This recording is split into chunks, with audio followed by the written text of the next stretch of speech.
district semifinal soccer game from Stewart Field in Coshocton as West Holmes battles Tri-Valley. Now let's send it out to Matt Croy, the WKLM Sports Director. And good evening from Coshocton from a rainy Stewart Field. The West Holmes Lady Knights, the number 7 seed in this district, a record of 8-9. They've won 2 straight. They're trying to get back to the district championship for the first time since 2016. They're taking on the number 2 seed Tri-Valley Lady Scotties with a record of 14-2-1. They've won 3 straight. They're also trying to get back to the district championship for the first time since 2016. Stay tuned for the pregame show on WKLM. Stop in all this week for these great deals at Rody's IGA Marketplace. Get boneless beef chuck roast for $4.79 a pound. Gerber's Chicken Lover's Choice for $3.59 a pound. And 5-pound bag of buttery Yukon Gold potatoes for $1.99 each. They also have pork shoulder western ribs for $1.99 a pound. Bulk sausage for $2.99 a pound. Boneless beef chuck steak for $4.99 a pound. And Nathan's all beef ranks for $3.99. Don't forget to call 674-7075 for meat, cheese, and party platters at Rody's IGA. Come to the Coppin Realty and Auctions Raper Real Estate Auction on Tuesday, October 26th farm near Mount 5 p.m. On Saturday, October 16th, Sugar Creek at 11 a.m. in Farmerstown. Whether you're looking for a productive crop and produce farm or excellent building sites with great views, this one has both, with a good farmhouse, bank barn and outbuildings, and smaller in-law home.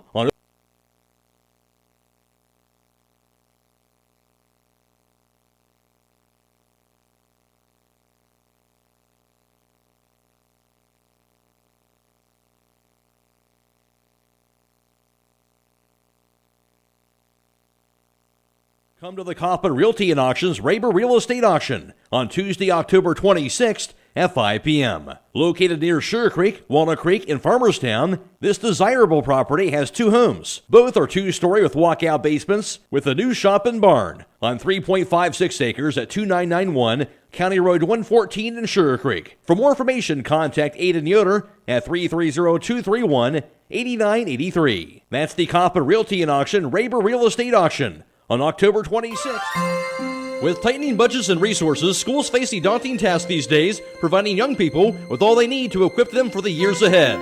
Denko Marketing in Millersburg urges you to support our students and youth in whatever way you can. Whether it's the giving of your time and experience or donating items for use by educators, groups, or clubs, everyone can make a difference. Denko Marketing of Millersburg hopes you're giving back to the young people of today. Denko Marketing of Millersburg, where the business at hand is the business of home. Many things can cause damage to your vehicle. A deer, another car, or that parking lot pole that came out of nowhere. Regardless, your ride needs to be repaired. And Finish Line Auto Body is the place to go. Finish Line will help pay your insurance deductible. That's right, Finish Line will pay up to $500. You could get your vehicle repaired while paying $0 out of pocket. Call or visit the Finish Line Auto Body Customer Care Center for details. Located on State Route 83, across from Pomerane Hospital in Millersburg. Beachy's Auto Care and Truck Center continues to offer the convenience of 2 great locations on US 62 in Winesburg and on County Road 201 in Berlin. The Winesburg shop will take care of heavy-duty truck and fleet customers from 7 a.m. to midnight, while the Berlin facility will repair auto and light trucks from 8 a.m. to 5 p.m. Contact them in Winesburg at 359-5421 or in Berlin at 674-6970. That's Beachy's Auto Care and Truck Center in Winesburg and Berlin. Are you tired of wasting money on your home energy bills? Let Home Siding Contractors show you just how affordable replacing your windows can be. Provia has developed a reputation within the vinyl replacement window industry for having the best features and options. The Provia Endure and Aspect windows are as stunningly beautiful as they are energy efficient, and over time will pay for themselves. Call Home Siding Contractors today to set up your free in-home evaluation by calling 888-725-6619. Home Siding Contractors. It's never too early to start thinking about Christmas, and at the jewelry store, we are well stocked for your Christmas shopping needs. Hi, this is Sue Spieler, and what could be better this Christmas than a birthstone bracelet that you can find right here in my showroom. With your choice of birthstones, you can add to go along with our matching necklaces and earrings for a great gift this Christmas. What else, you ask? How about our selection of new diamond hoop earrings and stackable fashion rings? Shop early for Christmas at the jewelry store, 97 West Jackson Street in Millersburg. This is Jim Smucker, president of Kime in downtown Charm, Ohio. When you're getting ready for guests to arrive, a natural thing you might do is clean the house. At Kime, we carry the Serena vacuum cleaner. It uses water to catch dust and dirt, which keeps dust from spreading. This is extra helpful if you have allergies. Serena also makes an espresso machine for after your guests arrive. When you think Kime, think lumber plus so much more, including everything you need to build a house and fill it with memories. Visit us at KimeHome.com or stop by today. Share memories this season with Serena. Get yours at Kime, built on trust since 1911. Alongside Westfield Lady Knights head soccer coach Shyler Snyder coming off that 7-2 win over Harrison Central to advance on to the district semifinal game. Going back to that last game, of course, for you, Allie McMillan kind of doing what she does. 5 goals to kind of lead the way. She's barely doing all season long, Shyler. Yeah, Allie McMillan has been a huge leader for us with goals, offensive attacks. She is a wonderful distributor, and she's just a good leader all around. She's verbal. She's a good leader in and out of the classroom, and like I said, last week, she's a kid that every team wants. Physically on the field, in the classroom, she's a great support system for every single one of these kids on the team, and she knows the game very, very well. And so she's, constantly discussing, different things with me, formations, questions, and she loves the game just as much as I do. So it's almost like having another little coach on the sideline at times. Nice to have that as a sophomore, and her being able to score those goals tends to open things up for everybody else, right? Yeah, absolutely. She has an eye and just that drive to score, but she also has no problem feeding other teammates, and we saw that last week with Avery Troyer and just the way they work together. They work so well together, and like I said, Allie has no problem feeding off a pass or even if Allie does get that perfect shot and she knows she has 4 or 5 goals, she's absolutely the first kid to pass it off and make sure somebody else gets that open shot. And so, yeah, you want an unselfish player like that. You want a player that will just do whatever they need to for the betterment of the team. And you got a win, of course, for the program. We kind of talked about this before the last game, but getting a tournament win, the first one since 2017, first sectional title since 2016. I know you want to keep going and try to get a win tonight, but just from a program standpoint, how big is that for this group here to get a win like that and keep on moving here in postseason play? Yeah, I think that was one of the girls' goals from the very beginning. We talked about team goals, individual goals, and they collectively came up with just they wanted to make it through the first tournament game. And we did have a little extra perk that we got to host it, and so that gave the girls a little extra drive. And just like I had planned, I wanted to give them confidence doing that, and so they had fun with it. They really did. Of course, we had an idea of how Harrison Central was going to come in, but you just never know. So we still had to play our game, and of course, we've talked about before just chipping that block, and so that's what we've got to do in this tournament run is just chip that block. And I think the girls are super excited to be here. They know we've talked a lot about just how awesome it is that they've come this far, but we've got a lot of work to do before we continue, and we're going to take it one game at a time. Well, for tonight, of course, you take on the number 2 seed Tri-Valley. Had a terrific season for them, 14 wins, but you faced them earlier this season, and really a very contested game where you lost 4-3 in that contest. What kind of stands out to you from your earlier meeting with this Tri-Valley team? Yeah, so we watched that film as a team. I've spent quite a bit of time myself just individually watching, and I think, Tri-Valley every year, they've got a good squad. They've got a lot of, experience. Of course, Emily, she's been there for many, many years, and so she knows what she's doing. And of course, when we come up with to a tough squad that's the number 2 seed, we've got a lot of just figuring out to do. We want to stay organized. We don't want to base everything that we do tonight off of what we did last time, but we were able to come out and score first against them last time. We're hoping to do the same. And then, of course, we've just got to put in the work so that they don't match it every single time we score. So we've just got to come out with that energy. We've got to, fine-tune a couple things that we've been working on in practice and in film. And I think if we do those things, we'll be just fine.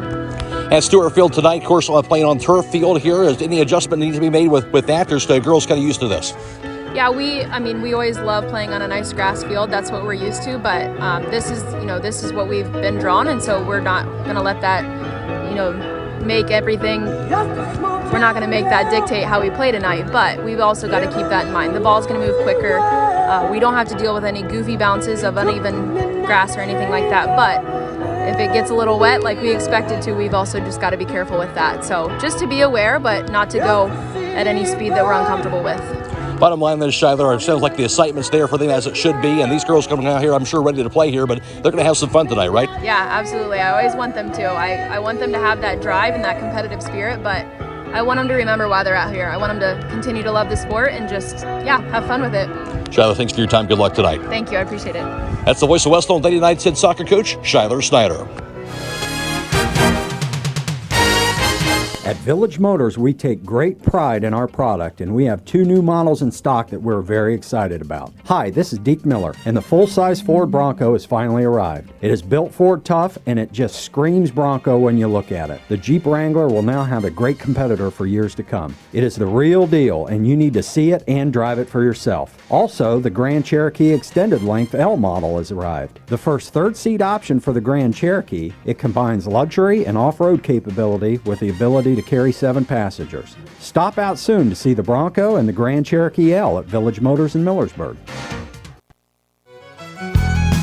When it comes to service of your farm equipment, your one-stop shop should be at Buckeye Farm and Garden. In their full-service garage, they can work on any construction tractor, farm equipment, or fleet service. And check out their shop for their selection of construction and farm equipment to rental equipment. Buckeye Farm and Garden will try to get you what you need to get the job done. Whether it's farm equipment, parts, or service, stop by Buckeye Farm and Garden, located off State Route 39 between Millersburg and Berlin. Check them out at BuckeyeFarmandGarden.com or call 674-0456. Buckeye Farm and Garden, your farm equipment connection.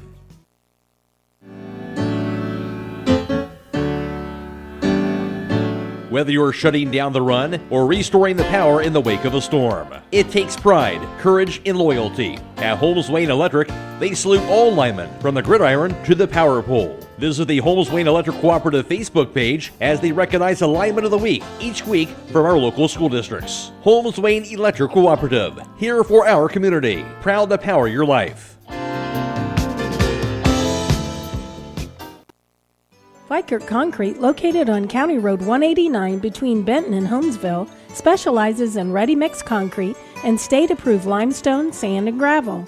All mixed styles are available, and you can count on fast, dependable delivery and competitive prices. Vikert Concrete has served Holmes and surrounding counties for over 75 years. Call Vikert Concrete today for all your concrete needs at 674-0038. Remember, for quality concrete, it's Vikert Concrete.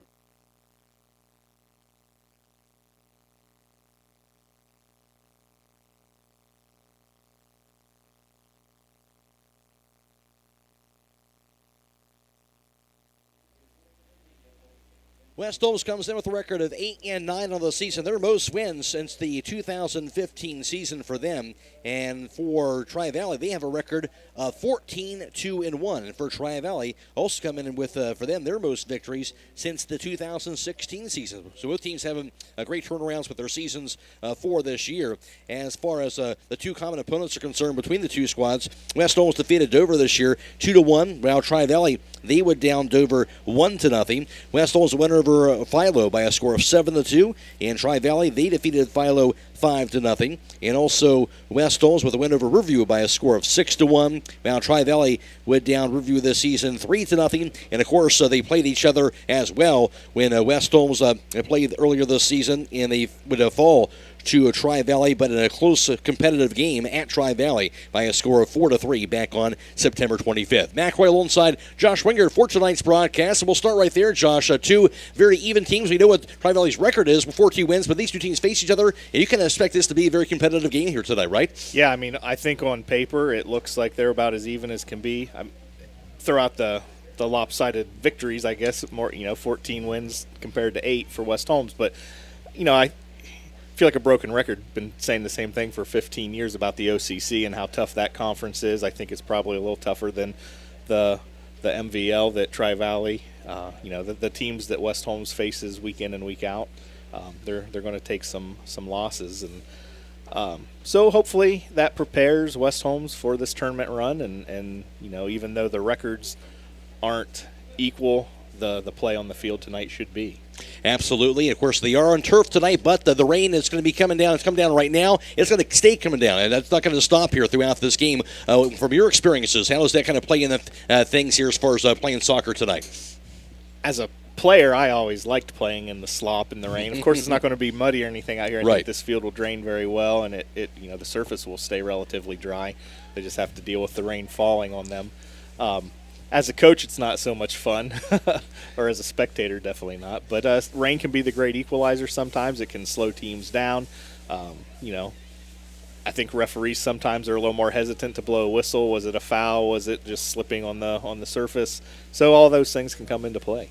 So aside from those things, Josh, just from your standpoint, from the West Holmes side of things, what's the biggest things do you think from a tournament approach you think needs to happen from West Holmes here tonight?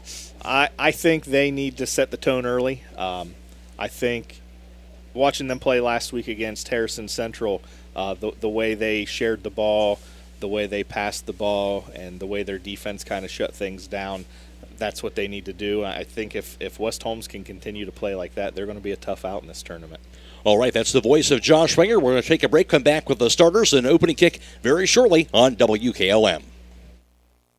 With unpredictable power outages affecting homeowners more frequently than ever, Generac's best-selling home standby generators are designed to protect your home and family from extended power failures. This is Kerry Taylor inviting you to partner with Millersburg Electric and Generac for a free in-home assessment to identify the right generator for your backup power and financial needs. Power you control with peace of mind from Millersburg Electric, Ohio's premier Generac generator dealer. Call today or visit millersburgelectric.com. If you're thinking about retiring, you probably have a lot of questions. How do you make your savings last? How much should you take out and when? You are ready for retirement, but are your finances? I'm Rob Huvis with Edward Jones Investments in Millersburg. Let's work together to help ensure that your finances can keep up with your own needs over the long haul. You've done what it takes to get there. Now it's time to make the most of retirement. Stop by my office at 212 North Washington Street. Edward Jones, Making Sense of Investing, member SIPC. East Holmes Veterinary Clinic in Berlin and Millersburg also owns Pampered Paws in Millersburg and the Red Rough Inn in Berlin. East Holmes Veterinary Clinic is there for all your pet needs. Whether it is for veterinary services, grooming, or boarding, there is only one place to call. That's East Holmes Veterinary Clinic with locations in Berlin at 893-2057, Millersburg at 674-5591, Pampered Paws 674-7297, or the Red Rough Inn at 893-2057. Stop in today. You can never go down the wrong trail when you go to Millersburg Tire Service. They have the best brands, along with the most experienced tire experts in the area. When it comes to tires in Holmes and surrounding counties, pick the right trail and drive the Millersburg Tire Service. They've been getting the job done right for 68 years. That's Millersburg Tire Service, located off State Route 39, east of Millersburg. Call 674-1085. If you're ready to upgrade the outside look of your home, then look no further than Diamond Coat Building Products at MRV Siding Supply. Diamond Coat Siding is built to last, and it comes with a 30-year no-fade warranty and 30 colors to choose from. Stop by on County Road 623 in Millersburg or call 800-524-7436. Get your siding supplies from the siding guys. MRV Siding Supply. This is Raleigh Mast. I'm a fleet mechanic with Yoder Lumber Logistics. We are a truckload carrier and broker servicing customers east of the Rocky Mountains. We have a fleet of late model equipment specializing in flatbed and Conestoga freight. At Yoder Lumber Logistics, we take pride in offering our customers fast and friendly service at competitive rates for all their inbound and outbound needs. Give us a call today at 330-893-3131.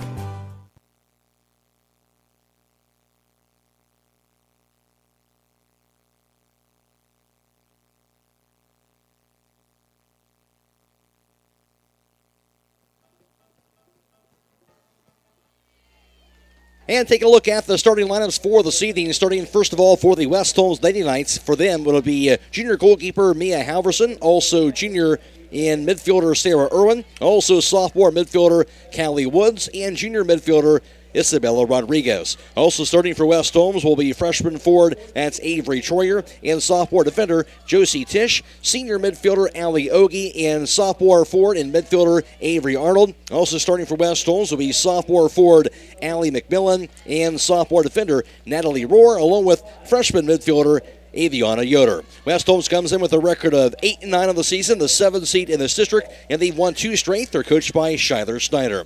And for the Tri-Valley Lady Scotties starting for the seeding will be junior goalkeeper Allison Yingling. Also starting for them will be junior midfielder Lexi Liddick and junior defender Marley Labashak. Also junior defender in Emma Pratt, along with junior defender Bailey Woods and junior midfielder Lexi Klotchbach. Also starting for Tri-Valley will be junior midfielder Avery Dunn, along with junior midfielder Allie Barclay, freshman forward Nevaeh Peffers, and also junior defender Lauren Cox, and also senior midfielder, that's Alicia Ritchie. Tri-Valley comes in as the number 2 seed, a record of 14-2-1. They've won 3 straight, and they're coached by Emily Riley. Winner of this game does move on to the district championship game. It'll be this Thursday, and it'll be against either the number 4 seed John Glenn or the 6 seed West M, who are squaring off tonight at Maysville. That site and time on Thursday is yet to be determined. Stay tuned for the opening kick after this on WKLM. With tightening budgets and resources, schools face a daunting task these days, providing young people with all they need to equip them for the years ahead. Denko Marketing in Millersburg urges you to support our students and youth in whatever way you can. Whether it's the giving of your time and experience or donating items for use by educators, groups, or clubs, everyone can make a difference. Denko Marketing of Millersburg hopes you're giving back to the young people of today. Denko Marketing of Millersburg, where the business at hand is the business of home. The Holmes County Chamber of Commerce and Tourism Bureau is proud to support our local athletes. Our mission is to help our members succeed through advocacy, leadership, economic development, innovation, communication, and maintaining our community's identity. Visit www.holmescountychamber.com. Come to the Coppin Realty and Auctions Absolute Kime Auction on a 108-acre farm near Mount Hope on Saturday, October 16th at 11 a.m. Whether you're looking for a productive crop and produce farm or excellent building sites with great views, this one has both, with a good farmhouse, bank barn and outbuildings, and smaller in-law home on open, tillable, and wooded land at 5340 Township Road 606, Mount Hope. For more information, contact Junior Miller at 330-231-1914. That's the Coppin Realty and Auction Absolute Kime Auction on October 16th at 11 a.m. Hi, this is Joel Gauss, and I'm pleased to announce the opening of a second Premier Pharmacy location inside Rody's IGA in Millersburg. That's 2 locations to serve Holmes County even better. Most insurance, including all alt care and primetime plans, will be accepted immediately during our soft open. Don't wait until your next doctor's appointment to start experiencing the Premier difference. We can easily transfer your active prescriptions from whatever pharmacy you currently use. That's Premier Pharmacy in Berlin, and now also in Millersburg, your community pharmacy. Beachy's Auto Care and Truck Center continues to offer the convenience of 2 great locations on US 62 in Winesburg and on County Road 201 in Berlin. The Winesburg shop will take care of heavy-duty truck and fleet customers from 7 a.m. to midnight, while the Berlin facility will repair auto and light trucks from 8 a.m. to 5 p.m. Contact them in Winesburg at 359-5421. Or in Berlin at 674-6970. That's Beachy's Auto Care and Truck Center in Winesburg and Berlin. Stop in all this week for these great deals at Rody's IGA Marketplace. Get boneless beef chuck roast for $4.79 a pound. Gerber's Chicken Lover's Choice for $3.59 a pound. And 5-pound bag of buttery Yukon Gold potatoes for $1.99 each. They also have pork shoulder western ribs for $1.99 a pound. Bulk sausage for $2.99 a pound. Boneless beef chuck steak for $4.99 a pound. And Nathan's all beef race for $3.99. Don't forget to call 674-7075 for meat, cheese, and party platters at Rody's IGA. And fleet customers from 7 a.m. to midnight.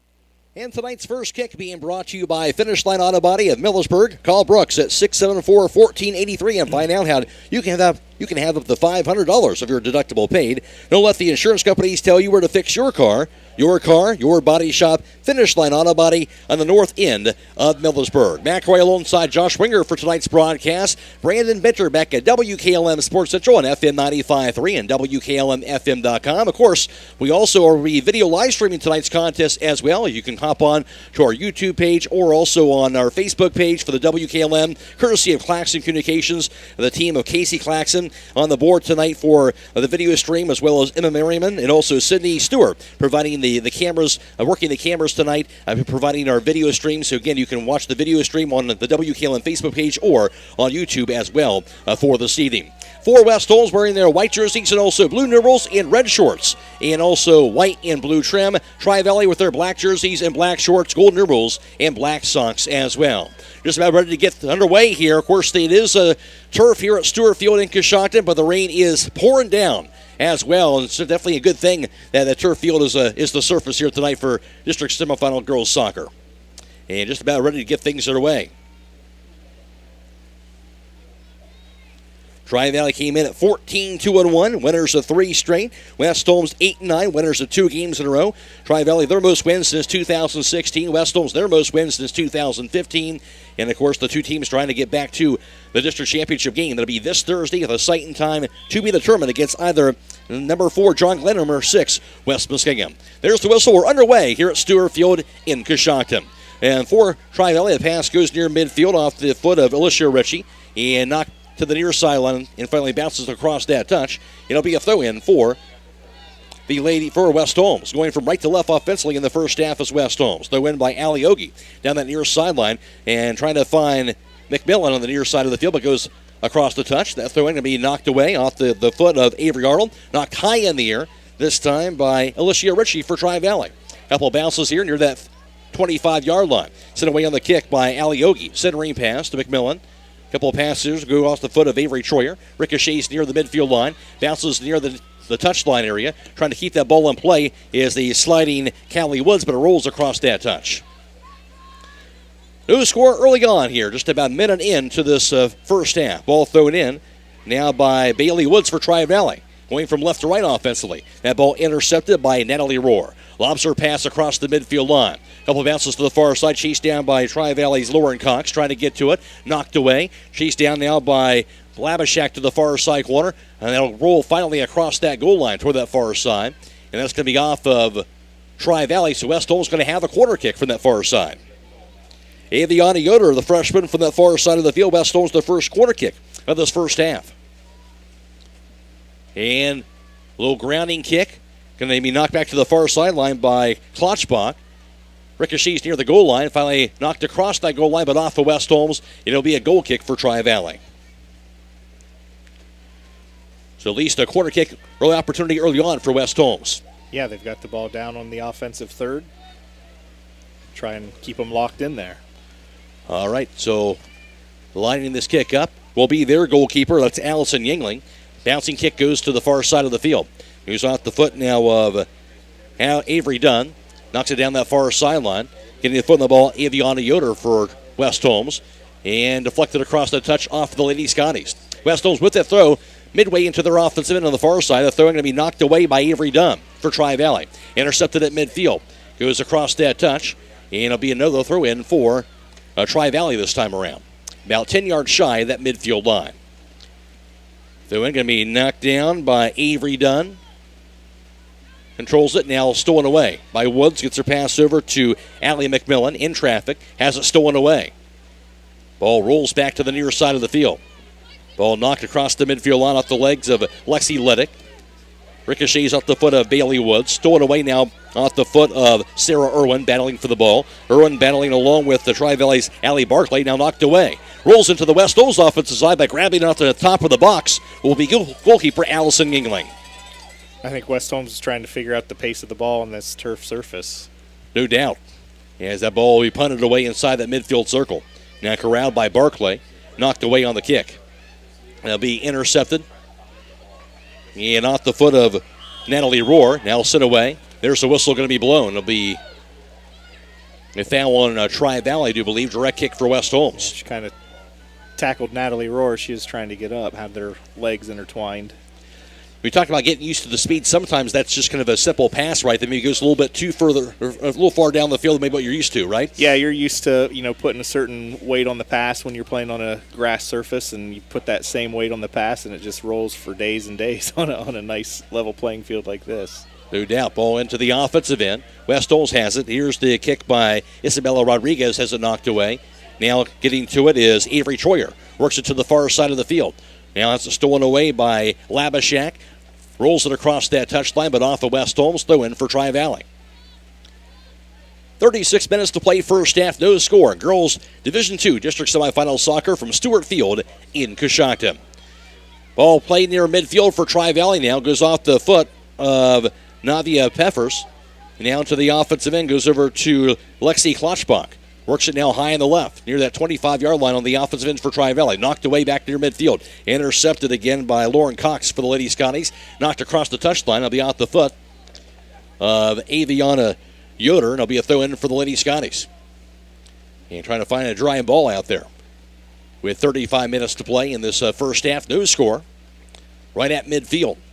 Ball lobbed down that far side of the field. Knocked down. And chased down here by Isabella Rodriguez. Knocked up in the air by Roar. Takes the bounce inside the midfield circle. Now cut off by Tri-Valley. Working the ball near sideline. It'll be cut off by Sarah Irwin. Gets a foot on it. Knocked across the midfield line. Now giving chase after the ball is McMillan. Knocked away from her across the touch by Tri-Valley. West Holmes is going to have this throw. 10 yards into their offensive end. Allie Ogie with that throw. Tries to get it over to West Holmes' Isabella Rodriguez, but a push called on the Lady Scotties. West Holmes going to have another direct kick. Their second here this first half. Placed that ball about that 31-yard line on the West Holmes offensive end.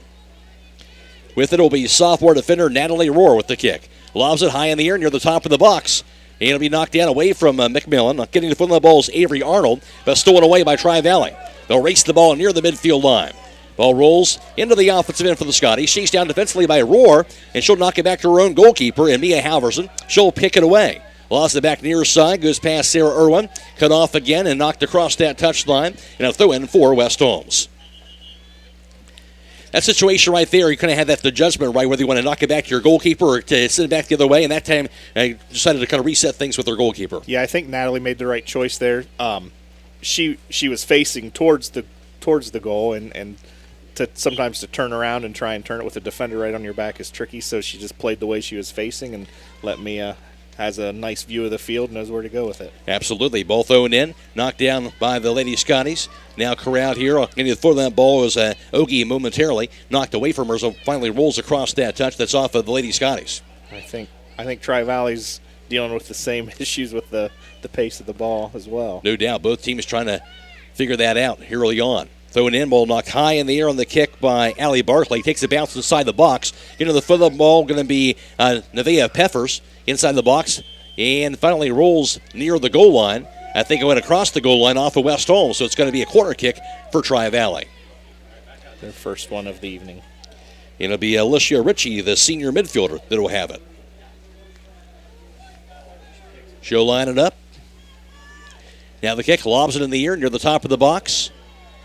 And knocked away by the Lady Knights to the near sideline by Allie McMillan. Now corralled again by Ritchie on the right wing. Knocks it near the neck. Knocking it down is Mia Halverson to get in the foot on the ball. Knocked away by Rodriguez. Now the shot near the neck going to be to the left corner, and it's going to be a goal for Tri-Valley. And that being Allie Barclay, the junior midfielder, was right there near the top of the box off the ricochet. She found that left corner, and she hammered it into the net, and Tri-Valley going to have a 1-0 lead. After that initial shot, Josh, it seemed like they kind of got Halverson kind of off balance a little bit, and Tri-Valley there to knock it in. Yeah, Halverson didn't come up cleanly with the ball. It was kind of bouncing around there, ricocheting through the defense, and unfortunately it found the foot of Tri-Valley. So Allie Barclay. We've got a defender down here as well. So kind of attending to the injured player for West Holmes after that goal. So we'll go ahead and take a timeout. 32-40 to play in the first half. Tri-Valley with the goal by Allie Barclay. They have a 1-0 lead over West Holmes. This is Girls District Semifinal Soccer on WKLM. Hi, this is Joel Gauss, and I'm pleased to announce the opening of a second Premier Pharmacy location inside Rody's IGA in Millersburg. That's 2 locations to serve Holmes County even better. Most insurance, including all alt care and primetime plans, will be accepted immediately during our soft open. Don't wait until your next doctor's appointment to start experiencing the Premier difference. We can easily transfer your active prescriptions from whatever pharmacy you currently use. That's Premier Pharmacy in Berlin and now also in Millersburg, your community pharmacy. Beachy's Auto Care and Truck Center continues to offer the convenience of 2 great locations on US 62 in Weinsberg and on County Road 201 in Berlin. The Weinsberg shop will take care of heavy-duty truck and fleet customers from 7 a.m. to midnight, while the Berlin facility will repair auto and light trucks from 8 a.m. to 5 p.m. Contact them in Weinsberg at 359-5421. Or in Berlin at 674-6970. That's Beachy's Auto Care and Truck Center in Weinsberg and Berlin.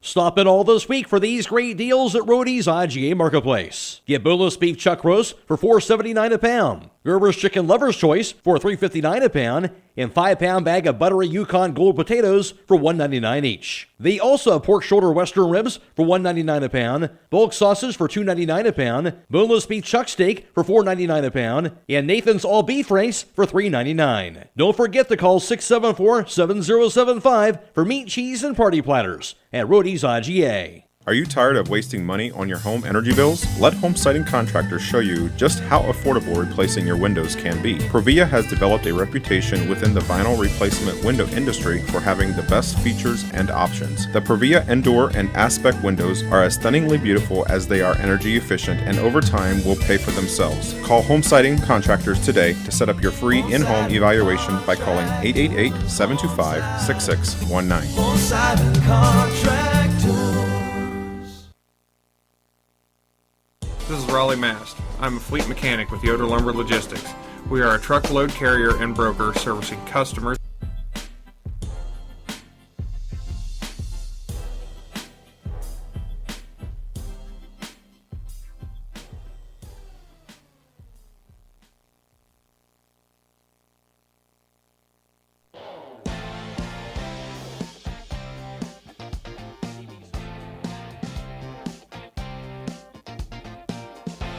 Natalie Rohr, the injured player for West Holmes there. But the good news is able to walk off the sidelines under her own power, so hopefully we'll get a chance to see her back in the game here in a little bit. But right now, play resumes with her on the sidelines, and West Holmes with the kick into the offense in by Avery Troyer, knocked away. 1-0 Tri-Valley as they get a goal by Allie Barclay, her 7th goal of the year, to break the scoreless tie with now nearing that 32-minute mark of this first half. And there's a trip called on Tri-Valley. It'll be West Holmes with the direct kick. They'll have that right inside that midfield circle, their 3rd of this first half. Rain pouring down at Stewart Field in Coshocton. Ball sent away in a low grounding kick. Rolls into the offensive end. Chasing after it, Allie McMillan gets to it. Sliding kick knocked away on a sliding kick the other direction by goalkeeper Allison Yingling to the far sideline. And McMillan, if she got that ball around her, that would have been a goal opportunity. But good job by the goalkeeper. Yeah, the goalkeeper made a nice sliding save there. Very aggressive play near the top of the box. Ball thrown in. Getting to the foot of the ball going to be Avery Arnold. Now to McMillan. Long kick by McMillan near the net. Takes a bounce into the hands of goalkeeper Allison Yingling. So she'll grab that one off the bounce and will punt it away. Goes sailing into the air near midfield. Takes a bounce there. Goes off the leg on the near side by Barclay. Rolls her pass over to Alicia Ritchie. That ball deflected by Allie McMillan and ricochets across the touch on the near side of the field. Tri-Valley has this throw. That bounce going to be cut off this time by Avery Arnold for West Holmes. Knocked across that touch, and it will be a throw-in for Tri-Valley. Ball thrown in, going to be corralled here by Avery Dunn. Lobs it near side, goes over to Lexi Liddick offensively for the Scotties. Now on the right wing, looking for a cross, does so, and going to be finding a teammate, a cutting teammate inside the box. That's Lexi Klotschbach, the junior, and she'll knock it in. And now a 2-0 advantage for the Lady Scotties. So Lexi Klotschbach, and really that was all worked from that near side of the field here on that cross, Josh. Yeah, she made that, number one, made a nice run down the side of the field here, the near side of the field towards us, and she had 2 runners making great runs to the goal. kind of pick your poison there. She had to go right in the middle and skip past her, and Klockbach was there to send it home. So right now, a 2-0 Tri-Valley leader. They've taken the early lead in this contest with the 30 minutes, 45 seconds accounting in this first half of play. Ball bounces at midfield, goes off the foot of Avery Dunn. 2-0 Tri-Valley. Ball kicked down the far side of the field and be a throw-in for West Holmes. And throw in Aviana Yoder down the far side of the line. It'll be a ricochet off of her foot. And Yoder will cut it off. Gets her pass off over to Avery Arnold. Arnold's kick deflected back near midfield. And working inside that midfield circle, Tri-Valley with the ball. That kick near side off the foot of Avery Dunn, cut off. And stolen away on the kick the other way by Sarah Irwin. Rolls her pass into the West Holmes offensive end. Goes to McMillan. McMillan has that knocked away from her as that rolls near that touch line, near the net, or near the flag rather. And it'll be a throw-in for Tri-Valley. Right at that corner on their defensive end, Bailey Woods to lob it in. Lobs it near side of the field. It'll be intercepted by Avery Arnold. Her lob kick, header, back the other direction. There to get to it is Sarah Irwin. Irwin battling for the ball, knocked away from her, back near midfield. And chased down again by Dunn, knocked away. Now corralled for Tri-Valley, trying to battle with that ball along with Kira Freewalt for West Holmes. And now stolen away by Lexi Liddick. Rolls it back near that midfield circle. Chased down by West Holmes' Casey Ogie, who knocks it back across the midfield line. Intercepted again, this time by Lauren Cox for Tri-Valley. Rolls it back to the far side of the field. That'll roll across that touch, throw-in for West Holmes. 2-0 Tri-Valley, 29 minutes to play. We're in the first half. Ball thrown in, there's going to be a header. Knocked high in the air. And he goes sailing across that touch. For West Holmes, the biggest thing is here, Josh, right, just kind of keep your head in it. Yes, you're giving up 2 goals early, but keep your head into this contest. Yeah, you can't let Natalie not being out there, play into things. Can't lick your wounds here. You got to go out and try and make things happen. The ball rolls back near the midfield circle and deflected away. Now he shakes down here into the offensive end for West Holmes' Avery Troyer. Troyer had it momentarily, knocked away. Back near midfield, goes off the foot to the near side, across the touch by Sarah Irwin. Throw in for Tri-Valley. Bailey Woods will throw it in. The defender lobs at midfield, intercepted by Irwin, knocked across the touch off of the Lady Scotties. West Holmes will have this throw. Throw in by Allie Ogie. Over to Avery Troyer, knocked back near midfield. Tri-Valley there to intercept. Rolls it strongly into the offensive end. Chasing that ball down offensively on the right wing.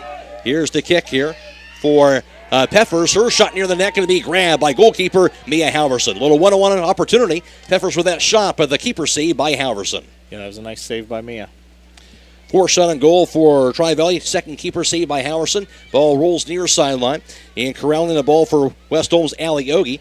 Knocks it back to Irwin. Irwin's kick deflected, a couple bounces, and intercepted now by Alicia Ritchie for Tri-Valley. Rolls her kick now to the opposite side of the field on the Scotties' offensive end. That ball corralled by Aviana Yoder for West Holmes. Rolls her pass near midfield. She'll find her teammate, Avery Arnold. Back to Yoder, now to Arnold. Knocks it back near midfield. She'll find Avery Troyer now. Knocked away from her, however. There to get to it, right past to the Sarah Irwin, who whiffed it on her kick. But chased down by West Holmes near side. Stepping in front of the Tri-Valley player was Callie Woods. And finally knocked across that goal line off of Callie Woods. So it'll be a corner kick for Tri-Valley. That'll be their second of the first half. And to line it up will be the senior, Alicia Ritchie. 2-0 Tri-Valley, 27 minutes to play, first half. Ritchie lines up the corner kick. Low lining kick inside the box, knocked away, goes off the foot now of Lexi Liddick, but she'll knock it wide right and across the goal line. So it will be a goal kick for West Holmes. That'll be their first of this first half. Under the 27-minute mark of the first half of play, a 2-0 Tri-Valley lead. Now lining the kick up will be goalkeeper and junior Mia Halverson. Lobs it up in the air, middle of the field, and now corralled here by Avery Arnold. Arnold works it past the midfielder, works it near midfield, works it into the offensive end. McMillan going after the ball, chasing it down before she gets there is Emma Pratt for Tri-Valley. She'll knock it across the touch, and now throw in for West Holmes. Ball lobbed down that far side of the field by Casey Ogie. Deflected away, now knocked back near the midfield line, finally across that touch by Barclay. Throw in for West Holmes once again. Rain pouring down here at Stewart Field in Coshocton. That ball going to be a header by Avery Arnold. Centering pass knocked high in the air by Emma Pratt. Couple bounces to the far side. Casey Ogie going after the ball. And getting to it now is Barclay. Works it near midfield. Ball rolls near the midfield circle over to Kira Freewell. Well, stolen away by Tri-Valley. Off to the races into the offensive end. Lady Scotties have it. Again near that box. Their shot near the net goes wide to the left by Alicia Ritchie. And that'll roll across that goal line. So Ritchie broke free, had a chance of that, but a bit wide left on that shot. Yeah, Ritchie, she's a dangerous player. She's their leading scorer, and they're keying in on her. And that'll be the second goal kick for West Holmes now coming up. Ball set away on the kick by Howerson. A couple bounces here near side. Gets it over to Allie Ogie. Ogie rolls her pass in midfield to McMillan. Now over to Arnold. Give a go back to McMillan. Gets a pass. One defender. Does McMillan still has it? She controls it. McMillan, centering pass, going to be deflected. And sent off the foot now of Avery Dunn to the far side of the field. Now to Aviana Yoder. Goes there on the kick now by Casey Ogie. Rolls her pass inside the box. Ricochets down to the far sideline near that far side corner. In the front of the ball going to be Avery Troyer. Finally knocked across the touchline near the corner off of Tri-Valley. So West Holmes going to have this, though, about the 10 yards away from that far side corner on the West Holmes offensive end. 24.5 to play, first half, a 2-0 lead in favor of Tri-Valley. Ball thrown in, short pass goes to Avery Troyer. Knocked across the touch once again. A little closer to that corner. And lobbed in. Again goes over to Avery Troyer. Trying to battle it in that, along that goal line. Knocked away across the goal line. And finally off of Troyer, it'll be a goal kick for Tri-Valley. So it's not able to turn it around the corner against that Tri-Valley defense. Yeah, Tri-Valley's defense looks like they're playing pretty stoutly. And the second goal kick for the Lady Scotties here early on. Anything in particular they're doing, Josh, to kind of maybe make it a little tougher on somebody like Allie McMillan to kind of get ahead of that defense in this first half that you're seeing? Well, I don't notice them double teaming her or anything like that, but I think they're man marking her. They know she's the most potent weapon out there for West Holmes, and they're trying to take her out of it. That kick by West Holmes going to be deflected off the foot now of Emma Pratt to the far side. Chased down now by Avery Troyer for West Holmes. Troyer works it offensively again for the Lady Knights. Cut off, however, on the kick by Lauren Cox. Rolls it across the touch on the far side of the field. 2-0 Tri-Valley, 23 minutes to play. We're in the first half. Going in, over to Avery Arnold. Arnold gets a pass off to Aviana Yoder. Rolls her pass, centering pass. And corralled again by McMillan. McMillan works it. Pass near the top of the box. In traffic, knocked away. Back near midfield. It'll be knocked down now by Nevaeh Peffers. Peffers trying to work it to the far side. Stolen away from her to the far side of the field. And it'll be a push called on Peffers trying to get that ball back. It'll be a direct kick for West Holmes. Their fourth of the first half. Place that ball on the far side of the field in the midfield area right at that 50-yard line. Low bouncing kick. Going to be corralled here by the Lady Scotties off the ricochet inside that midfield circle. Into the offensive end, breaking free now is going to be Lexi Liddick. Liddick works it down to the right wing. Looking for a cross. Near the top of the box, ricochets to the direction of Woods. Now strong kick near the net, going to be off the foot of Tri-Valley's Lexi Klotschbach, but they're to save it off the bounce as goalkeeper Mia Halverson. Yeah, she was at the top of the penalty box there. It wasn't super close, but she got a good look at it. She did. And Halverson went down to her knees to corral it. That kick, meanwhile, going to be whistle blown near that 35-yard line. And foul called on West Holmes, so direct kick for Tri-Valley this time around. Their first of the first half. Placed that ball again about the 30-yard line or so on the Tri-Valley offensive end. I guess back it up a little bit. Yeah. At 36. 36. 21-40 and counting in the first half. 2-0 Tri-Valley. Here's the kick, lobbed away by Barclay. Bounces inside the box, but scooped up before anybody else gets a foot on that ball easily by goalkeeper Mia Halverson. Halverson punts it away. Low bouncing punt goes inside the midfield circle. It'll be knocked away by Emma Pratt. Lobbed high in the air and knocked down by Woods. Now corralled on the ricochet as it rolls to the near sideline. Getting after that ball, Lexi Liddick gets the foot on it, stolen away by Irwin. Irwin has it for West Holmes, and she'll be pushed off on by Lexi Liddick. And now a direct kick for West Holmes, their 5th of the first half. 2-0 Tri-Valley with under 21 minutes to play in the first half. Girls Division II District Semifinal Soccer. There's the kick by Woods across the midfield line. Finds her teammate in Avery Troyer, who has it knocked across that touch. Throw in for the Lady Knights. And now West Holmes has this throw for senior Allie Ogie. After a substitution here. As checking in for the Lady Knights going to be Isabella Rodriguez. Throw in by Ogie down the near sideline. Knocked across that touch by Tri-Valley. West Holmes again has this throw. Midway into their offensive end. Ogie looking. Lobs it in. Couple bounces on the left wing to McMillan. Her kick rolls inside the box, stuck high in the air, and going to be a crowd in mid-air by goalkeeper Allison Yingling. A little dangerous opportunity. West Holmes a chance, but Yingling able to grab that ball after it was knocked up in the air. Yeah, that was off the defender's foot too, and that's sometimes goalies panic in that situation, thinking, "Oh my gosh, can I touch this? Was it played back intentionally?" Obviously not intentional, so she can go up and grab it. And ball sent back near midfield. Battling for the ball is Rodriguez for West Holmes, stolen away. Ball rolls within the near sideline. Racing after the ball is Lexi Liddick for Tri-Valley. She'll get to it on the right wing offensively.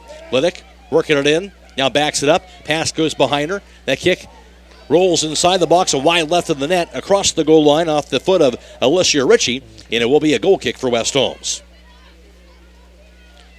With the Lady Knights' 3rd goal kick of this first half.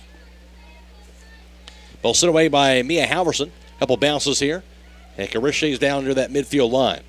Rolls inside the midfield circle. Gets it over to McMillan. Chased down now by Irwin. Irwin has it stolen away now by Alicia Ritchie. Her pass a bit too strong for Liddick, but now Rick will chase it back down. She'll get to it now high on the right. Lobs her kick as it goes sailing near the net, takes a bounce into the hands of goalkeeper Mia Halverson. Yeah, on a wet night, those bouncers are dangerous. Not a bad idea. You never know. Can slip through those fingers. Right. Ball punted away as it bounces inside that midfield circle. Ball sent away in the kick. And back in the Tri-Valley offensive side. Racing near the ball. Near the top of the net, inside the box, working in close. And will find the net on the goal for the Lady Scotties. As they break free to get that goal scored for Tri-Valley. Yeah, she just kind of broke away, got behind the defense, and had a one-on-one with Mia. Mia did the right thing. She came out, tried to make that goal smaller, but the score for Tri-Valley, she didn't miss. Certainly did not. And I believe that was number 19, but she won't start now. There she is, number 19 with that goal, Nevaeh Peppers. With that, with 18:31 to play in this first half.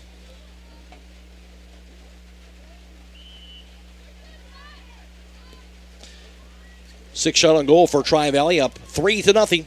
And they've taken command here in this first half. As now nearing that 18-minute mark of this first half of play. West Holmes with the kick across the midfield line. Ball rolls to that far side, and it'll be Aviana Utter who has it for West Holmes. Rolls her pass to the far side corner. Yo Troyer trying to get to it, knocked across that touch off of Tri-Valley. Throw in for West Holmes on their offensive end toward that far side corner.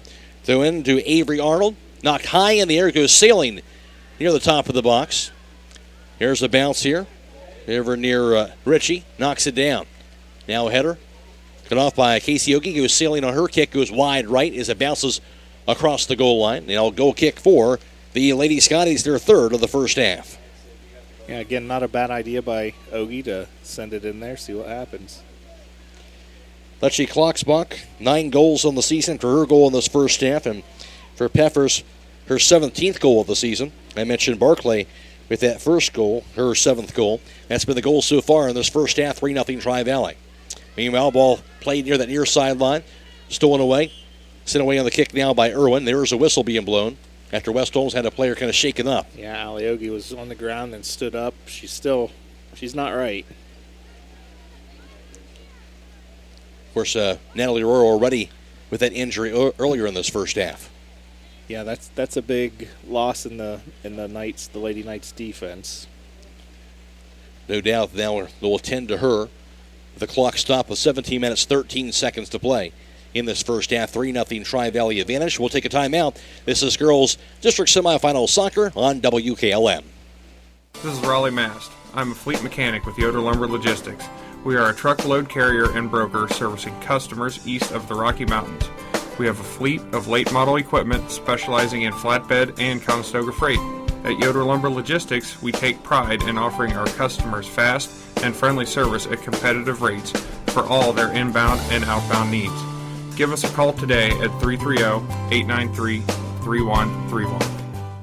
Are you having ongoing issues with your flat or low slope roof? MEB Systems of Sugar Creek specializes in flat or low slope roofs and has been serving the community and beyond since 1977. Whether it's tracking down or resolving that persistent leak, you are in need of a complete roof replacement, or you have a new build, MEB Systems will strive to find the best solution for you. They believe if a job is worth doing, it's worth doing right. Call MEB Systems Incorporated today at 330-852-4333 and visit them online at mebsystems.com. MEB Systems wishes all Holmes County athletes a safe and healthy season. In this first half, and I know injuries are part of the game, Josh, but West Holmes had a couple tough injuries here in this first half. Yeah, and I think, even going back to the regular season, Olivia Snyder, and you have some other banged-up players on the sideline over there that just seems to compound itself. And it's a bad time to be losing players. No doubt about that. So West Holmes down 3-0 early on, and again waiting to kind of resume play as this rain continues to pour down at Stewart Field. And play resumes. Here's the kick. Goes near side over to Alicia Ritchie. Ritchie works it near that midfield line for the Scotties. Her kick goes off the foot now of Darcy Liston. Rolls into the offensive end, and there'll be an offsides call. I saw the referee start to put his flag up. I was glad about that. She was definitely offsides. So indeed, it will be indirect kick for the Lady Knights back the other direction. And they'll place that ball about the 34-yard line on the West Holmes defensive end. And the kick will be sent away. Low grounding kick. Goes over to Avery Arnold. Arnold tries to split the double team. That Casey Ogie but knocked away back in the Tri-Valley offensive end. Getting after the ball going to be Nevaeh Peppers. Works it inside the box. Works it in closer. Shot near the net. Goes wide to the right. Just wide. So that will be a goal kick for West Holmes. Lady Knights will dodge that bullet. Nearing the 16-minute mark of this first half of play. 3-0 lead for Tri-Valley. Winner plays either number 4 seed John Glenn or number 6 West Muskingum. And then it'll be in the district championship game on Thursday. That kick goes near side. Battling for the ball. Tri-Valley with it on the right wing with the kick is going to be Nevaeh Peppers. Going to be a cutoff by Sarah Irwin defensively. Finally rolls across the goal line, so it's going to result in a corner kick for Tri-Valley. Be their third of the first half. And senior Alicia Ritchie to line it up. 3-0 Lady Scotties, 15.5 to play in this first half of action. Corner kick for Ritchie. Her kick lobs it up in the air. Inside the box. Going to be a knockdown and kick knocked outside of the box to the near side of the field. They're going to get to it as Rodriguez off the foot of Ritchie and slapped to the near sideline by Callie Woods. Intercepted by Ritchie again for Tri-Valley. Now goes to Liddick. Liddick's crossed to the top of the box. It'll be cut off again. And bounces inside the box area. Stepping in front of that ball goes Aviana Yoder. And it gets into their goalkeeper, and diving goalkeeper Mia Halverson to snatch it away. Good aggressive play by Mia. Good job to go down and get that ball. She'll punt it away inside that midfield circle. McMillan trying to get a foot on that ball. A little foul going after that ball along with Tri-Valley's Savannah Rexroad. They call the push off on McMillan. So Tri-Valley has their second direct kick of the first half. During the 14.5 mark, 3-0 Tri-Valley. Ball sent away on the kick from the midfield circle by Rexroad. Bounces to the opposite side of the field, and easily scooping that ball up is going to be goalkeeper Mia Halverson. She will punt it away. Goes sailing near midfield. Couple bounces over the head of Avery Troyer. Knocked back near midfield. Knocked down here by Casey Ogie. Knocks it down the far side. Knocked high in the air. Bounces it to Avery Troyer again. Troyer battling for the ball, trying to gain possession. Off the foot of Casey Ogie. Rolls it far sideline. Rexroad steps in front of it. Now stolen back away by Aviana Yoder for West Holmes. Works it offensively. Step in front of the ball. Going to be Marley Labashak. She works it to the far sideline. Yoder gets a foot on that ball again. Now to Avery Troyer. Rolls it to the far side corner. Eviana Yoder back to Troyer. Troyer works inside the box near the net. And her cross goes to McMillan. McMillan's kick goes too high. It goes sailing over the goalpost, but that's the best opportunity tonight. They had a chance for a goal. Yeah, absolutely. They were passing the ball around. Troyer and Yoder worked well together, and then that freed Allie up in the middle. Unfortunately, she just hit it a little too hard and sent it over. A good job by Troyer to work that in to get that pass over to McMillan. But it will be a goal kick for Tri-Valley, their fourth. Kick will be sent away by their goalkeeper, Allison Yingling. Bounces it near side, knocked down by Rodriguez. Now to McMillan, knocked high in the air on the kick. Knocked back down by Avery Arnold. Arnold has it stolen away by Alicia Ritchie for Tri-Valley. Stepped in front of and stolen by Casey Ogie. Good tackle there by Casey. Very good. Yeah, pass near side to Rodriguez. Back into the midfield circle. Now chased down by Kira Freewall. Her kick knocked back down by Liddick. Rolls it back to the far side. Cut off by West Holmes. That pass to Aviana Yoder. And trying to save it. They'll keep it in play. Cut off here on the kick by Peffers across the midfield line. Intercepted and knocked away again into the Tri-Valley offensive side. They'll keep a play down. Then West Holmes will chase down the intercept on the kick. Goes rolling across that touch. Is that Josie Tish on that far side? Josie Tish on the far end with that kick. So that'll be a throw-in for Tri-Valley. 12:20 to play, first half. They'll in traffic. Battling for the ball. Now chased down. Here's the kick, centering pass. West Holmes there to get to it on the kick here by Avery Arnold. Intercepted by Woods momentarily. Now getting the foot on that ball was Kira Freewalt. Now rolls it back to the far side again and finally rolls across that touch. Actually, it'll keep it in play right before it goes across. Yeah, I thought it was going to get out of there, and it stayed in. Somehow stayed in there. And now Aviana Yoder with that kick. Rolls inside the box again, and there's the whistle. Yeah, his offsides flag up again. So that'll be West Holmes. They'll get the indirect kick, their second of the first half. 11.5 to play. It is a 3-0 Tri-Valley lead. I think having the three-man referee system, that helps a lot. The referees are able to watch offsides a lot better when there's three of them. That does make sense. Absolutely. We've seen West Holmes get a little more aggressive here. The last couple minutes here of this first half. Ball sent away on a couple of bounces near that midfield circle. It'll be corralled by Casey Ogie. He rolls it near side. Now to Sarah Irwin. There's a whistle. Yeah, it seems like a goal here for the Lady Knights would do a lot of good. Absolutely. And this will be West Holmes, their sixth direct kick of the first half. 8 free kicks for them in all in the first half. Callie Woods will have this kick just shy of the midfield circle. 10:45 to play, first half, 3-0 Tri-Valley. There's the kick. Rolls across the midfield line. Over to Avery Arnold. Battling for the ball from the far sideline. Trying to get to it as Avery Troyer finally goes across that touch. And it'll be a throw-in for West Holmes. They'll have it actually be a direct kick set away instead for West Holmes.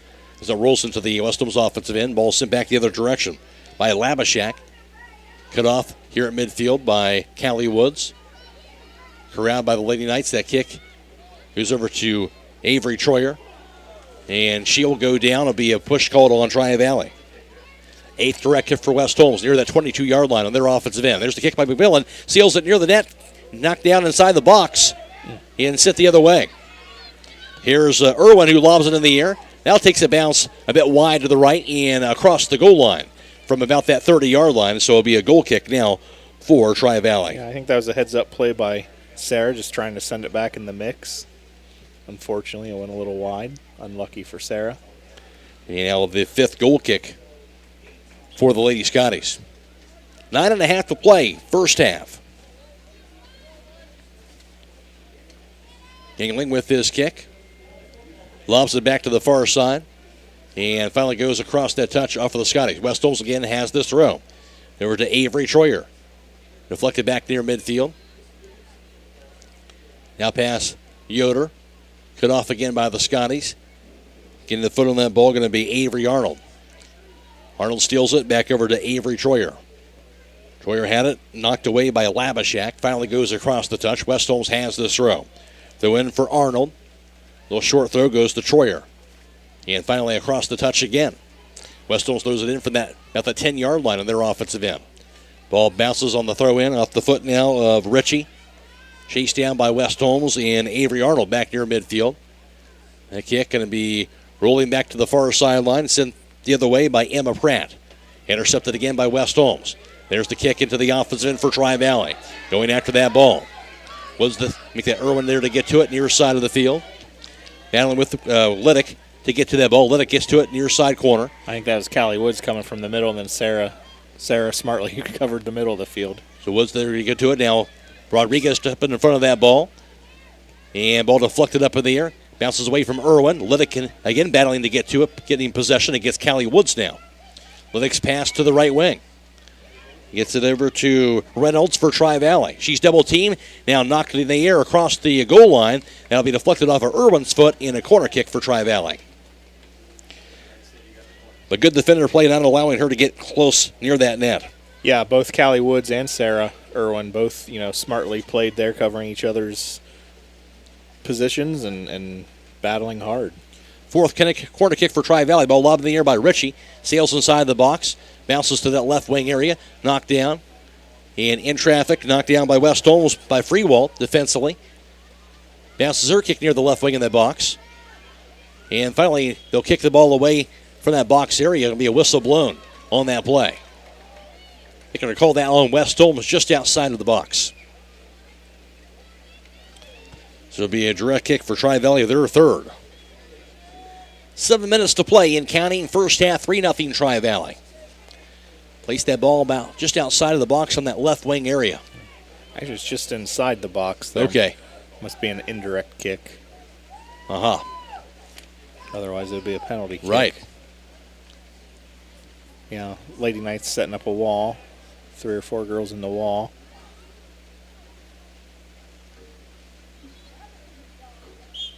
There's the whistle. Here's the kick. Ball lobbed up in the air and goes sailing over the goalpost.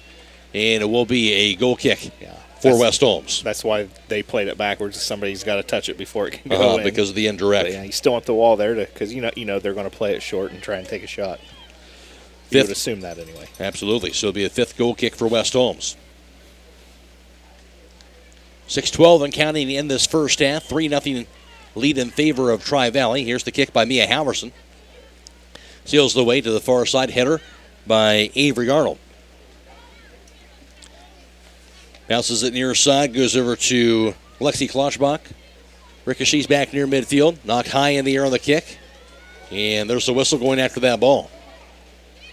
Tri-Valley not knowing what that call is going to be, but it'll be a direct kick for West Holmes, it looks like.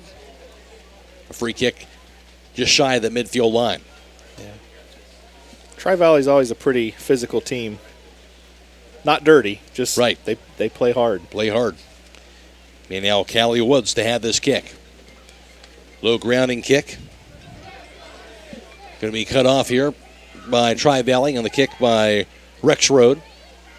And rolls back to the far side of the field. That kick going to be chased down defensively by the Lady Knights. Callie Woods get there to get to it. Knocks her pass to the far side. Gets it over to Allie Ogie. Now knocked across the touch. It'll be a throw-in for West Holmes. 5 minutes to play first half. Lobbed in, knocked back across that touchline. It'll be off of the Lady Knights this time. Tri-Valley has the throw. 10 yards into their offensive end. As the rain comes down a little bit harder. Yeah, it seems if like that's possible. It seems like it's coming down a bit harder now. There's a whistle. It'll be a push called on Tri-Valley, but direct kick for West Holmes now. Their 10th of the first half. 4.5 to play. First half, 3-0 Tri-Valley. That kick bounces it near midfield. Gets it over to Avery Arnold. Centering pass inside the circle. Goes rolling to the near side of the field. And there to steal away for Tri-Valley is going to be Bailey Woods. Had it momentarily. Knocked away from Rodriguez. There's the kick. Intercepted by Sarah Irwin for West Holmes. Her pass inside the circle. Knocked the other way. Breaking free offensively going to be Kiana Reynolds, but breaking free a bit too much. Yep, she was offsides again. So indirect kick for West Holmes. Be their fourth of this first half. I think West Holmes does a nice job playing, flat across the back, and that gets a lot of offsides calls. And we've seen that here in this first half. Here's the kick by Woods near side, knocked down by Avery Troyer. Now it goes to Rodriguez. Her pass to midfield now to Avery Arnold. Arnold's kick near the 30-yard line, slap back near midfield off the leg of Sarah Irwin, who lobs it up in the air. Centering pass sent the other way off the leg of Allie McMillan. Troyer going after the ball toward that left wing area. Sliding kick by Ritchie to get a foot on that ball. She'll knock it away down the near sideline. And gets it back near midfield again.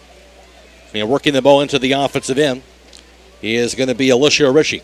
Ritchie on that right wing. Gives it past Casey Ogie. Ogie goes down on the play. I think they're going to call her getting tripped up, much to the Tri-Valley crowd's dismay, but it'll be a direct kick for West Holmes. I don't think they like that call, but... Under 3 minutes to play. West Holmes with this kick down 3-0. Low grounding kick. Ritchie going after the ball and knocking down a couple of girls. Finally, they do blow the whistle. She knocked down Avery Arnold in a direct kick for West Holmes. Ball rolling back near midfield. Cut off by the Lady Scotties. Strong kick goes rolling across that touch. A bit too strong by Allie Barclay. I believe deflected off of West Holmes. I think they call a foul back here near the 40. They kind of let it go on, let that advantage set up and see what happens, and then when it wasn't anything advantageous, bring it back and call the foul. So fourth direct kick for Tri-Valley. Ball placed near that 40-yard line on their offensive end. And here's the kick. Will be sent away by Barclay. Rolls near the top of the box. Off the foot now of Reynolds. Ball rolls inside the box, looking for a shot opportunity. There's the shot on goal, but grabbed by goalkeeper Mia Halverson. Yeah, good save by Mia.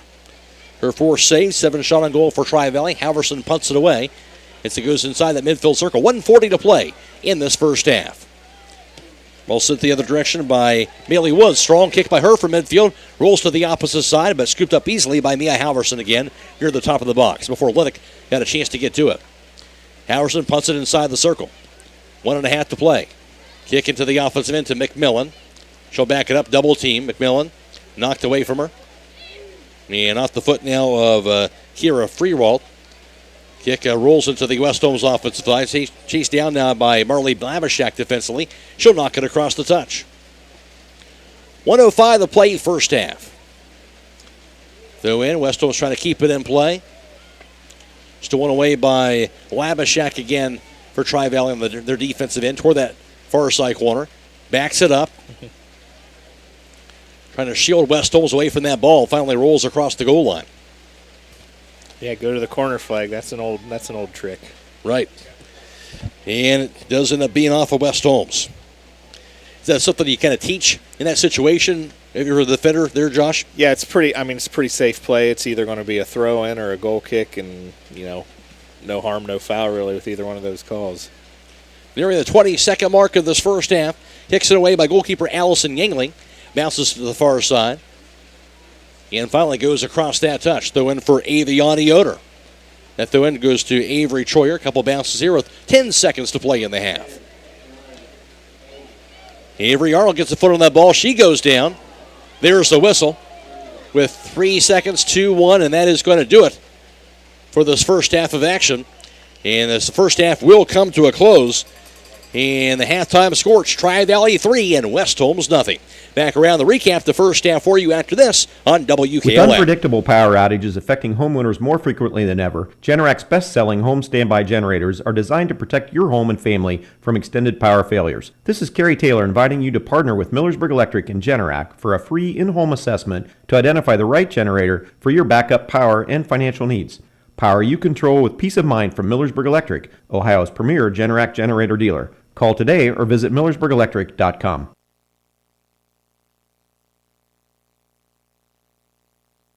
Many things can cause damage to your vehicle. A deer, another car, or that parking lot pole that came out of nowhere. Regardless, your ride needs to be repaired. And Finish Line Auto Body is the place to go. Finish Line will help pay your insurance deductible. That's right, Finish Line will pay up to $500. You could get your vehicle repaired while paying $0 out of pocket. Call or visit the Finish Line Auto Body Customer Care Center for details. Located on State Route 83, across from Pomerane Hospital in Millersburg.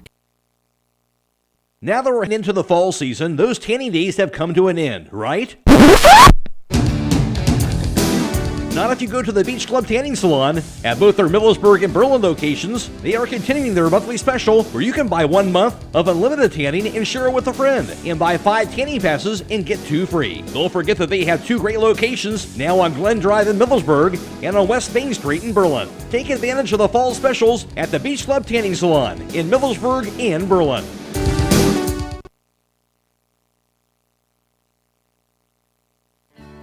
East Holmes Veterinary Clinic in Berlin and Millersburg also owns Pampered Paws in Millersburg and the Red Rough Inn in Berlin. East Holmes Veterinary Clinic is there for all your pet needs. Whether it is for veterinary services, grooming, or boarding, there is only one place to call. That's East Holmes Veterinary Clinic with locations in Berlin at 893-2057, Millersburg at 674-5591, Pampered Paws 674-7297, or the Red Rough Inn at 893-2057. Stop in today. You can never go down the wrong trail when you go to Millersburg Tire Service. They have the best brands, along with the most experienced tire experts in the area. When it comes to tires in Holmes and surrounding counties, pick the right trail and drive the Millersburg Tire Service. They've been getting the job done right for 68 years. That's Millersburg Tire Service, located off State Route 39, east of Millersburg. Call 674-1085. If you're ready to upgrade the outside look of your home, then look no further than Diamond Coat Building Products at MRV Siding Supply. Diamond Coat Siding is built to last, and it comes with a 30-year no-fade warranty and 30 colors to choose from. Stop by on County Road 623 in Millersburg or call 800-524-7436. Get your siding supplies from the siding guys. MRV Siding Supply. Get financial solutions when you need it from Dave Stayball Financial Services. After winning 6 state championships as a head basketball coach, Dave Stayball knows that planning, preparation, and hard work can lead to success. And the same can be applied to your financial future. Whether you are a young adult, individual, family, or a business, Dave Stayball Financial Services will establish financial goals and income protection. Contact Dave Stayball Financial Services at 893-1900, located at 4585 State Route 39, Millersburg. Securities offered through ON Equity Sales Company, member FINRA SIPC. At Village Motors, we take great pride in our product, and we have 2 new models in stock that we're very excited about. Hi, this is Deke Miller, and the full-size Ford Bronco has finally arrived. It is built Ford tough, and it just screams Bronco when you look at it. The Jeep Wrangler will now have a great competitor for years to come. It is the real deal, and you need to see it and drive it for yourself. Also, the Grand Cherokee Extended Length L model has arrived. The first third-seat option for the Grand Cherokee, it combines luxury and off-road capability with the ability to carry 7 passengers. Stop out soon to see the Bronco and the Grand Cherokee L at Village Motors in Millersburg.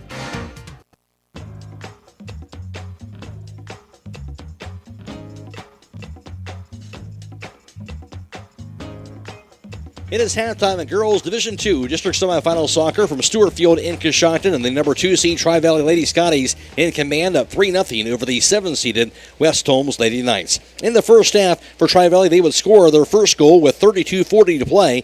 The 7th goal of the year by Allie Barclay would give Tri-Valley a 1-0 lead. Then with 30 minutes and 50 seconds to play in that the first half, a goal by Lexi Klotschbach, her 9th goal of the season, gave Tri-Valley a 2-0 advantage. Then they would score again with 18:31 to play in the first half. It would be Nevaeh Peffers, her 17th goal of the year, and Tri-Valley has a 3-0 lead here at halftime over West Holmes. Tri-Valley 7 shots on goal, West Holmes with 1. West Holmes 4 keeper saves for Mia Halverson and 1 keeper save by Allison Yingling for Tri-Valley. West Holmes in the first half had 12 direct kicks and actually finished up in all with 16 free kicks in all in that first half.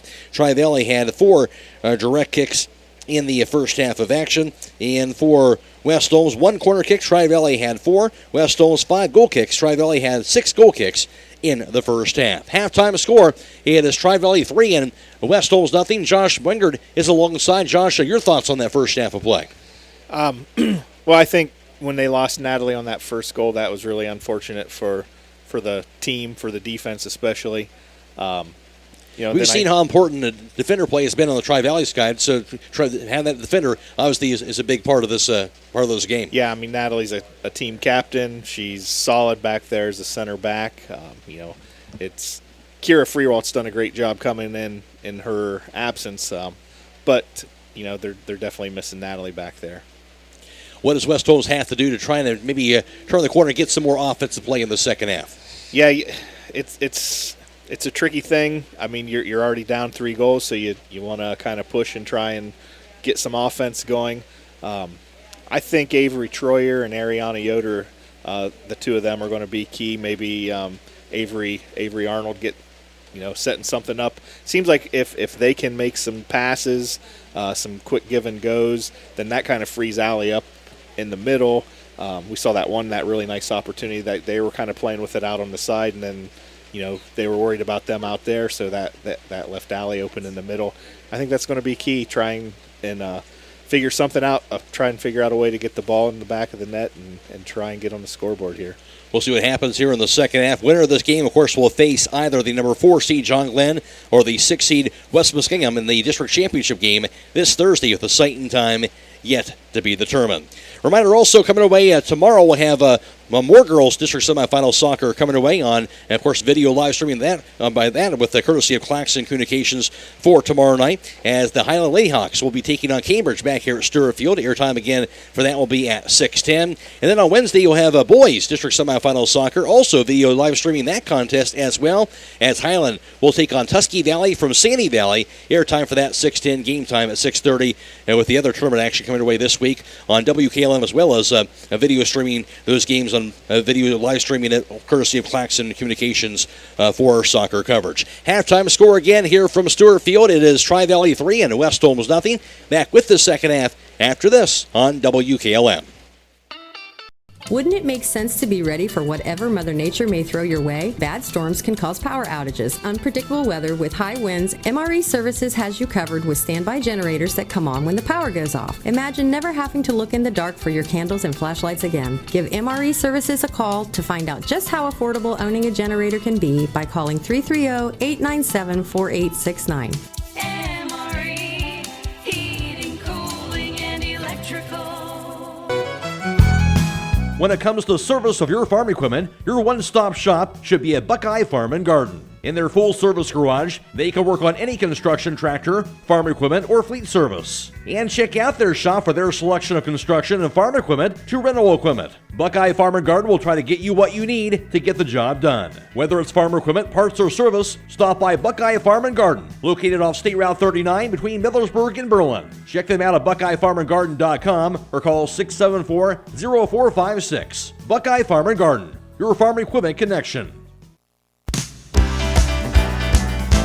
Are you looking for a new career? This is Adam Great from the Commercial and Savings Bank. Did you know that CSB has won the North Coast 99 Award 5 years in a row? We are proud to be recognized by ERC as one of Northeast Ohio's great workplaces for top talent. Being part of the CSB family has been a great experience for me, and I feel blessed to start my career here. Come see what makes us a great workplace and learn how you can join our team. For our current openings, visit our careers page at csb1.com. The Commercial and Savings Bank, member FDIC, equal opportunity employer.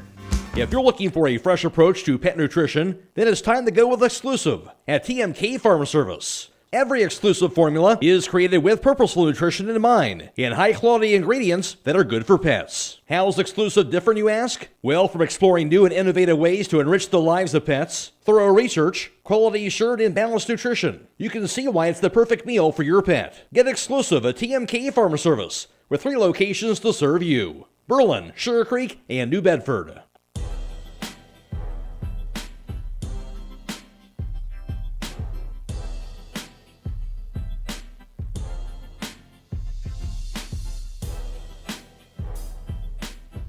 ready for the start of the second half of action. Again, Tri-Valley has a 3-0 advantage. Tri-Valley trying to get back to the district championship for the first time since the 2016 season. And for West Holmes, of course, trying to get back there for the first time for them also in 2016. And of course, West Holmes actually that year in 2016 lost to Tri-Valley in the district championship 3-2 that year. So these two teams have faced each other in years past here along the tournament trail. Right now, a 3-0 Tri-Valley advantage going into the second half. Again, the winner of this game will face either the 4-seed John Glenn or the 6-seed West Muskingum in that district championship game this Thursday, sight and time to be determined. Again, this game is being video live streamed courtesy of Claxon Communications, their team of Casey Claxon, who is working the board tonight for the video stream, and also working the cameras, Emma Merriman and Sydney Stewart, providing the video feed tonight. You can go to the WKLM Facebook page or to our YouTube page. You can check out the video stream for this here into this second half of play. Just about ready to get things underway from Stewart Field in Coshocton. Either team coming out too early here into this downpour to start off the second half, but now we're ready to go. They waited till the last possible moment. I can understand why. West Holmes will have this first kick to start things off for the second half. Avery Troyer standing inside that midfield circle. And also is Allie McMillan awaiting that whistle. West Holmes 8-9 on the season. Tri-Valley 14-2-1.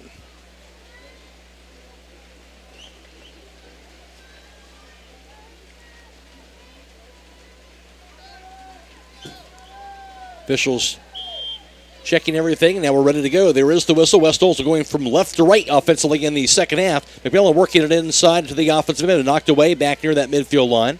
Off the foot to the far side on the kick by Peffers to the far end. Intercepted by West Holmes. Avery Arnold with that kick. Centering pass going to be cut off, and there's a whistle.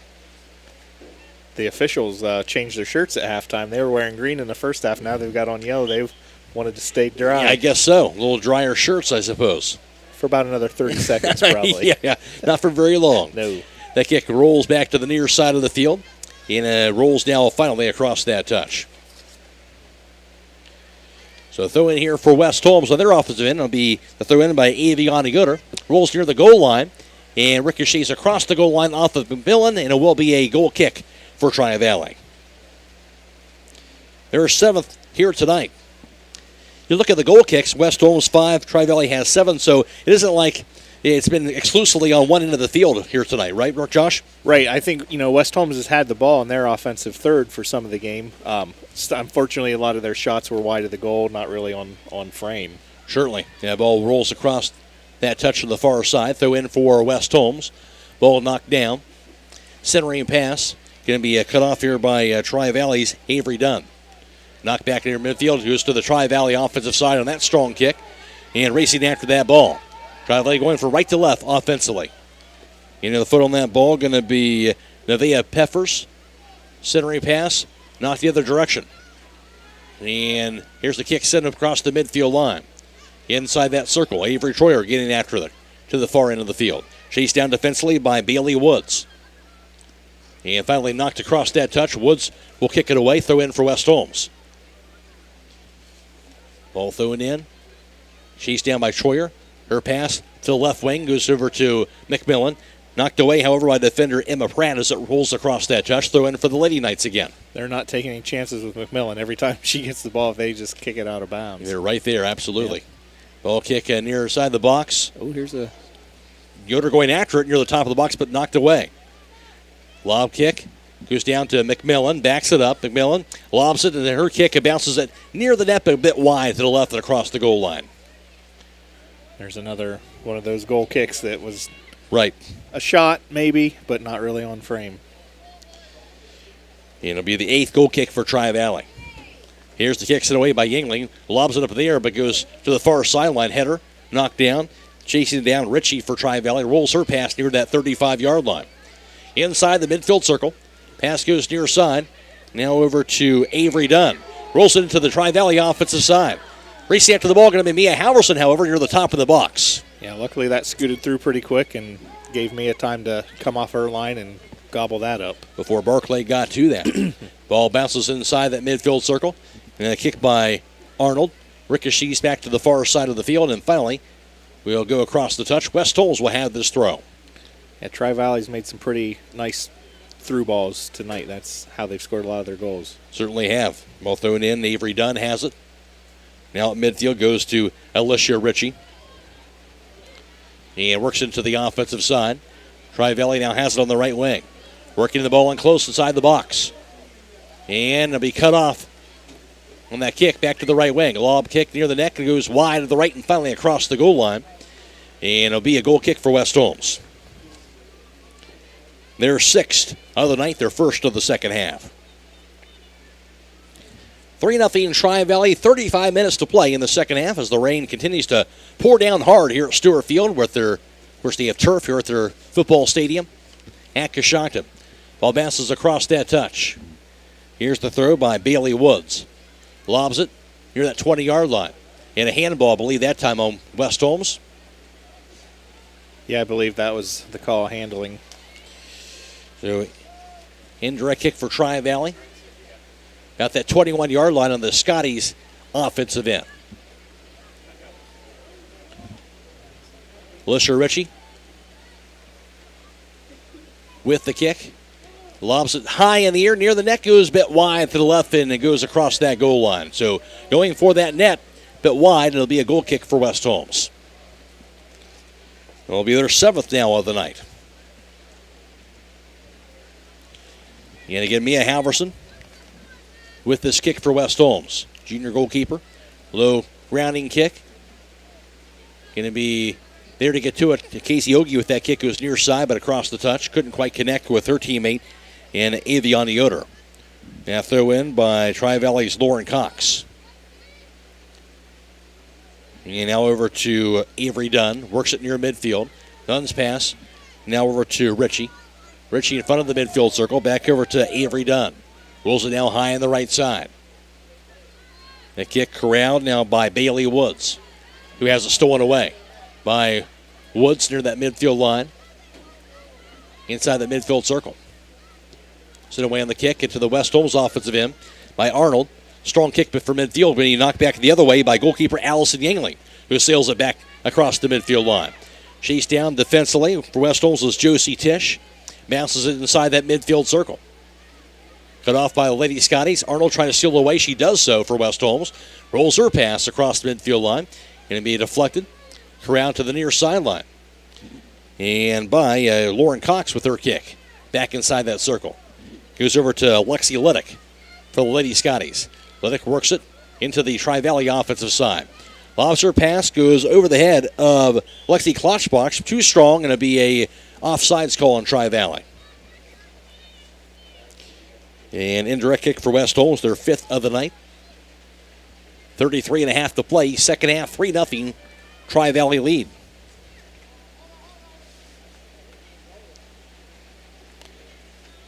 Looks like Mia Halverson needing to get her shoe tied. Yeah, it's hard to tie your shoes with those big goalie gloves on. So it would.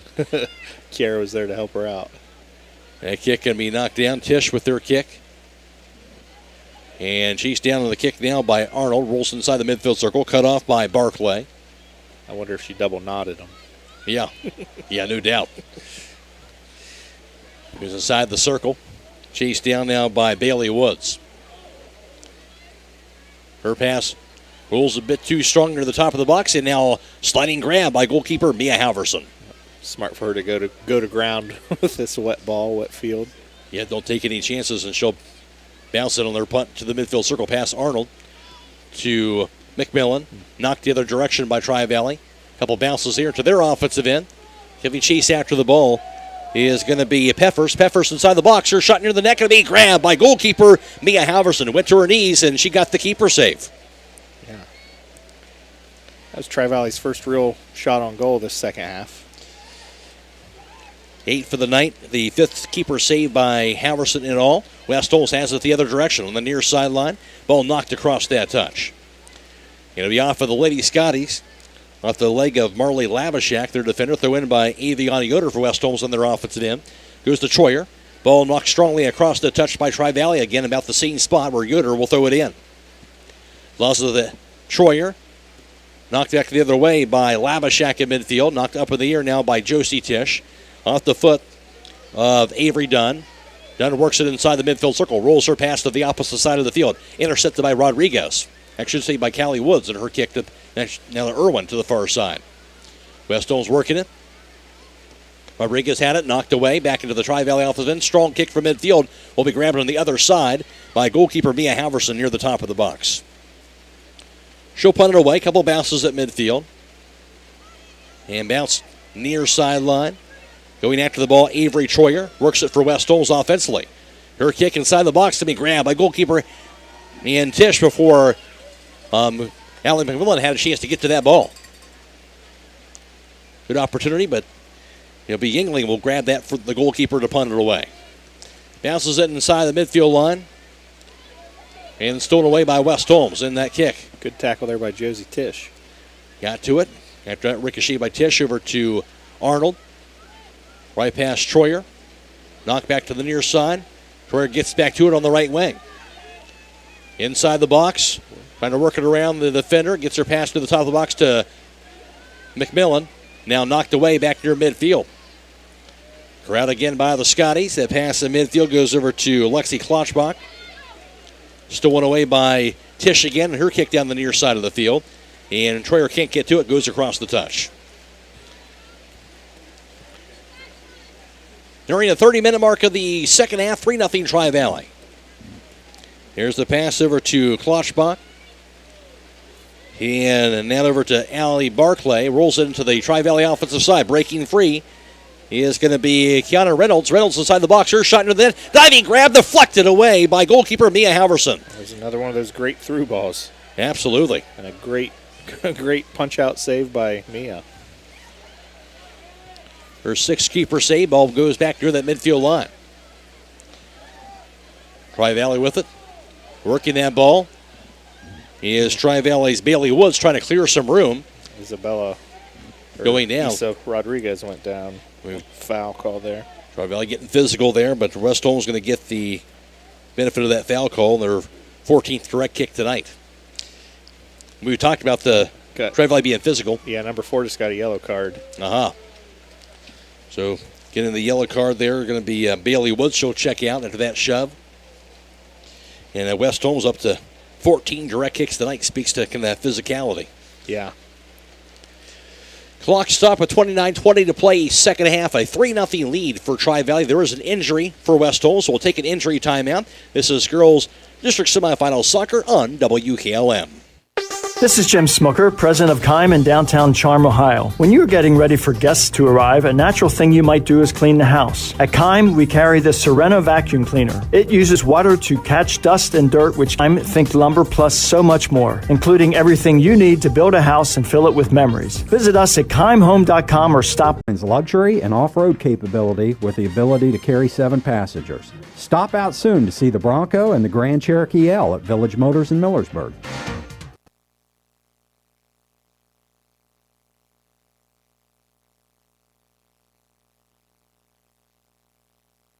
Come to the Compa Realty and Auctions Absolute Keim Auction on a 100-acre farm near Mount Hope on Saturday, October 16th at 11 a.m. Whether you're looking for a productive crop and produce farm or excellent building sites with great views, this one has both, with a good farmhouse, bank barn and outbuildings, and smaller in-law home on open, tillable, and wooded land at 5340 Township Road 606, Mount Hope. For more information, contact Junior Miller at 330-231-1914. That's the Compa Realty and Auction Absolute Keim Auction on October 16th at 11 a.m. At Village Motors, we take great pride in our product, and we have 2 new models in stock that we're very excited about. Hi, this is Deke Miller, and the full-size Ford Bronco has finally arrived. It is built Ford tough, and it just screams Bronco when you look at it. The Jeep Wrangler will now have a great competitor for years to come. It is the real deal, and you need to see it and drive it for yourself. Also, the Grand Cherokee Extended Length L model has arrived. The first third-seat option for the Grand Cherokee, it combines luxury and off-road capability with the ability to carry 7 passengers. Stop out soon to see the Bronco and the Grand Cherokee L at Village Motors in Millersburg. Stop in all this week for these great deals at Roadie's IGA Marketplace. Get boneless beef chuck roast for $4.79 a pound. Gerber's Chicken Lover's Choice for $3.59 a pound. And 5-pound bag of buttery Yukon Gold potatoes for $1.99 each. They also have pork shoulder western ribs for $1.99 a pound. Bulk sausage for $2.99 a pound. Boneless beef chuck steak for $4.99 a pound. And Nathan's all beef ranks for $3.99. Don't forget to call 674-7075 for meat, cheese, and party platters at Roadie's IGA.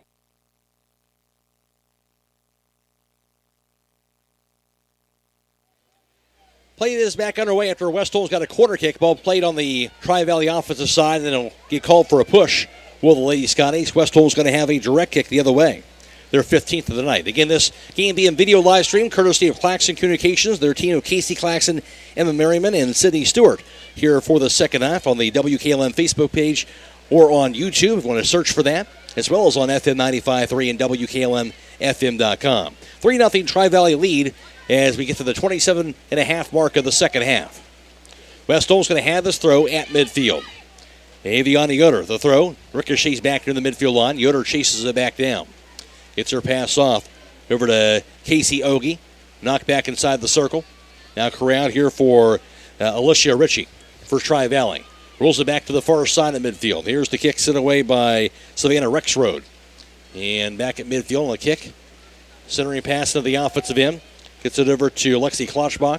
She'll work it now into the offensive side. Pass another West Holmes defender to the right wing. Has some room. Lobs her kick near the goalpost. Goes ceiling a bit too high.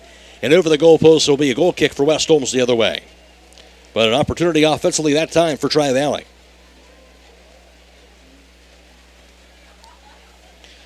Instead, it'll be West Holmes, their 8th goal kick of the night, their 3rd of the second half. Sent away by Mia Halverson, knocked down.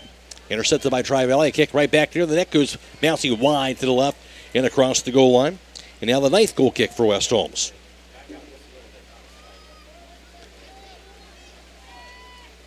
Halverson lines it up again with the kick.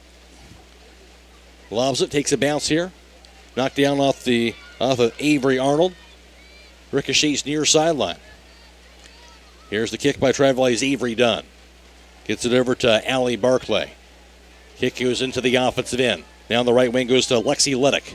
Liddick's through pass. Goes left wing. Try to get that ball over to Klotzbach. And Lady Knights step in front of that ball. They'll knock it away to the near sideline. Good defense again by Josie Tisch. Tisch stepping in front of it. Stolen back away by Klotzbach near that near side corner. Now left wing gets a pass off over to Avery Dunn. And Dunn gets called for shoving off. Yeah, that was pretty obvious. Her arms were extended. I think he stopped the clock. I think it's going to be another yellow card here. Already seen one of those. And there's another one. Second yellow card on Tri-Valley here tonight. 16th direct kick for West Holmes coming up here of the night. Place that ball up at the 20-yard line on the West Holmes defensive end.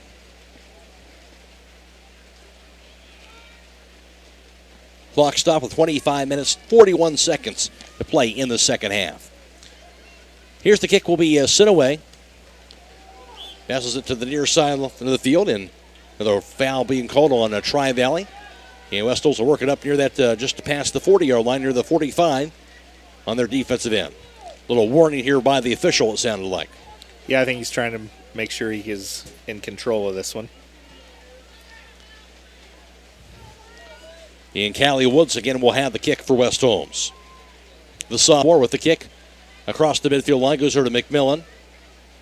McMillan corrals it. Weaves into the offensive end for West Holmes. Now to the left wing, still with it. Here a shot near the net goes a bit wide to the right.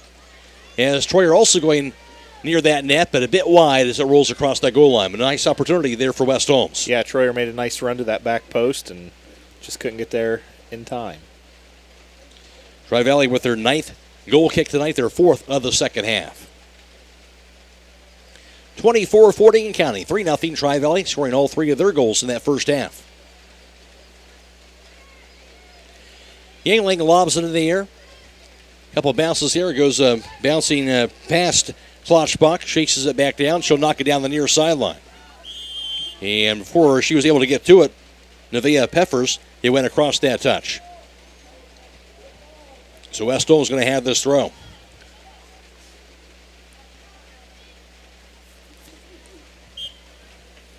A 15-yard shy of the midfield line. Ball thrown in near midfield. Goes over to Avery Arnold. Arnold works her pass. Goes over to Troyer, but stolen away. Off the leg of Allie Barclay. Now locked back the other direction by Josie Tisch. The kick goes back near midfield. Knocked down again by Tri-Valley's Alicia Ritchie. Knocked up in the air, and the lob kick inside the midfield circle. Knocked down by Sarah Irwin. Cut off now by Ritchie. Bounces it to the far side. Now to Lexi Liddick offensively for Tri-Valley. Liddick works it. Gets her pass off. Now to Ritchie high on the right. Ritchie near the 30-yard line. Backs it up. Controls it. Backs it up on the kick near midfield. Goes over to Rex Road. Here's centering pass. Going to be intercepted on the kick for West Holmes. That ball's sent away on the lob kick to the top of the box. Intercepted by Tisch. Her kick goes near side. Over to Aviana Yoder. Yoder works it. Has it stolen away by a Klotzbach. Gets it over now over to Barclay. Barclay controls it. And a whistle blown as Callie Woods trying to steal it, but a push-off call on Klotzbach. And it'll be a direct kick for West Holmes. You can see as they're trying to clear some room as they get the ball. Little shove here that we've seen that a few times here in the second half especially. Yeah, I think the problem is that they're extending their arms. I mean, right. if they're already set in that position with their arms out, that's one thing. But they're pushing. Their fans don't seem to agree with that, but that's what's happening. It is. Ball rolls to the far side, chased down here by Savannah Rexroad, knocked away. Avery Troyer trying to get to that ball, finally goes across the touch, and Rexroad will throw it in for Tri-Valley. Rain pouring down as it has been throughout the night here at Stewart Field in Coshocton. Scotty's into the offensive end. Here's the kick. Gets it over to Barclay. Her kick intercepted by Casey Ogie. Ogie's pass goes to Aviana Yoder. Yoder tries to control it. Trying to work it past Lauren Cox. Cox gets a foot on it back to Yoder. And that kick by Woods rolls it back near midfield. Stepped in front of by Lavashak. She'll back it up for Tri-Valley. Ball knocked up in the air. Cut off again on the kick by Casey Ogie. Too strong on the kick. Goes across the touch. I think West Holmes is missing Allie Ogie in that midfield too. She was carried off with a injury earlier in this half. And it's been at least three different players that have had the injuries. Issa Rodriguez. I don't think she's checked back in. No. And, of course, as we mentioned, Natalie Rohr early on. Yeah, some key injuries there, unfortunately. Here's the kick by Lauren Cox. That throw in going to be knocked across that touch. Goes off the foot of Tri-Valley and Darcy Liston. West Holmes with the throw by Josie Tisch to Troyer. Now stolen back away by Allie Barclay. Over to Dilston, back to Barclay, give it a go. Barclay into the offensive end, inside the box. Barclay with a shot on goal. He's off the deflection of diving Mia Halverson, and she'll step out on top of that ball, so he pounces on top of it after the ricochet. Good job again by Mia Halverson after the shot on goal by Tri-Valley, and Halverson with the keeper save.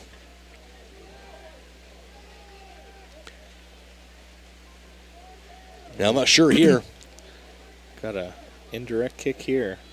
Right in front of the net as well for Tri-Valley.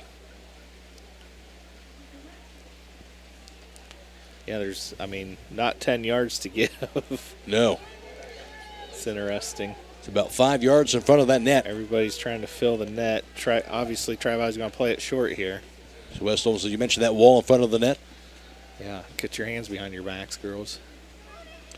Barclay around the ball. Also Martin for Tri-Valley. Waiting for that whistle.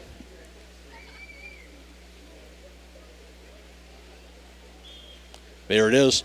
Here's the kick by Barclay near the net. Going to be right in the hands of the goalkeeper, Mia Halverson, who's right there to grab it. Her 8th keeper save. 10 shots on goal, Tri-Valley tonight, and she'll punt it away. So it bounces it near midfield. McMillan gets a foot on that ball. Her kick going to be intercepted. She had a hand on it too, but the referee didn't see that. No doubt. Goes over to Kate Martin. Works it offensively. Her through pass going to be corralled here on the kick by Peffers. Peffers works inside the box and finally knocked down. And some contact inside that box. And we're going to have another yellow card. Tri-Valley push it off again, trying to kind of bull their way near the net there. Yeah. So West Holmes will have it the other way. Clock stopped with 19 minutes, 13 seconds to play second half. Another yellow card issue for Tri-Valley. That's 3 in the last 10 minutes. The aggressiveness have certainly cranked up a few notches here into the second half. Definitely. And I guess for West Holmes, I mean, you don't want to play dirty, but you have to kind of try and match that aggressiveness, I guess, right? Yeah, absolutely. You can't back down. You have to play tough. You have to be aggressive. Mia Halverson will have this kick when play resumes. Again, this game being video live stream, courtesy of Claxon Communications. Working the board tonight, Casey Claxon. Working the cameras, Emma Merriman, and as well as Sydney Stewart. Of course, you can check that out on the WKLM Facebook page and also on our YouTube page as well. Of course, we're also on FM 95.3 and WKLM-FM.com. As for usual tonight, Brandon Benter back in the studios working things back there as their board op for tonight. Waiting play to resume here. Yeah. The referee's talking to the Tri-Valley coaches, explaining why he's carding their players and trying to get things back under control here. Winner of those move on to face either number 4 seed John Glenn or the number 6 seed West Muskingum. That's going to be Thursday. Site and time is yet to be determined. Win or lose with this game, Josh, for West Holmes. Again, able to get their first tournament win in a while here. We know the success they've had this year, and they're looking to do bigger and bigger things going forward to the future. So getting a chance to be in this situation against a good team is going to be a good experience for this West Holmes team. Yeah, you're absolutely right. I mean, obviously you want to win as many as you can, but this team, this squad, they took a step in the right direction this year. Increased their wins, got a tournament win, and those are all positive things. Certainly are. And I know we've mentioned before they're only losing one senior, and there's going to be some more good young talent coming up in the next several years. I think the future is very bright for these Lady Knights. Play does resume here as the ball was sent away on the kick by Halverson inside the midfield circle. And here's the kick by Casey Oakey trying to control it. Works at midfield now, lobs her kick into the offensive end, trying to get to McMillan. Ricochets to Troyer now, sit back there today by Tri-Valley. Intercepted again by Josie Tisch. That kick sent away on the kick now by Darcy Lisson to the Tri-Valley offensive side. Breaking free offensively, and with it is Richie. Richie's shot near the net, and he knocked it away by the deflection of Mia Halverson as the ricochets across the goal line. Halverson again, she's had some terrific plays around that net for West Holmes in the second half. She has. She's made some big saves. And that goes out for a corner kick for Tri-Valley, but that's way better than giving up a goal. No doubt. 11 shot on goal for Tri-Valley. The ninth keeper save for Halverson. Corner kick for Tri-Valley. They'll be their fifth of the night, their first of the second half. 18-15 to play in the second half. 3-0 Tri-Valley lead. Corner kick from the far side. Ritchie will lob it in the air. Sails inside the box. Header knocked down near the top of the box area. And getting a header on that ball to the far sideline. McMillan working it to the far side of the field. Finally deflected across the touch by Tri-Valley. So West Holmes will have this throw.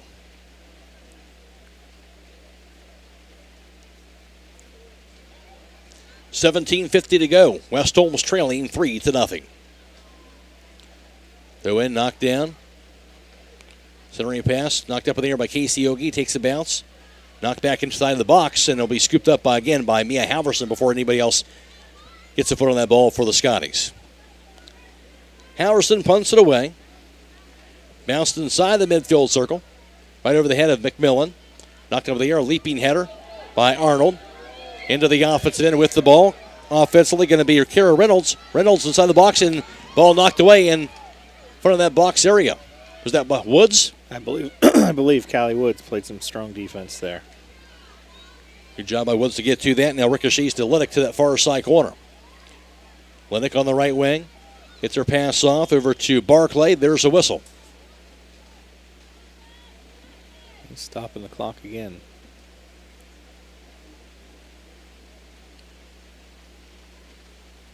Place that ball back around that 20-yard line here after that foul. And again, as you mentioned, stopping the clock, 16:56 to play in the second half. And an injury. Injured player for Tri-Valley, limping off the field. Going to do a drop ball to restart.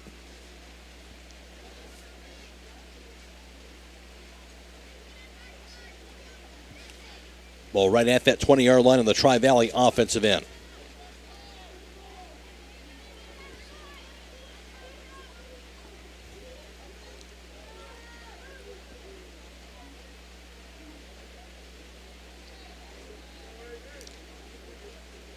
Official directing traffic. Here's the drop ball. Here's the kick.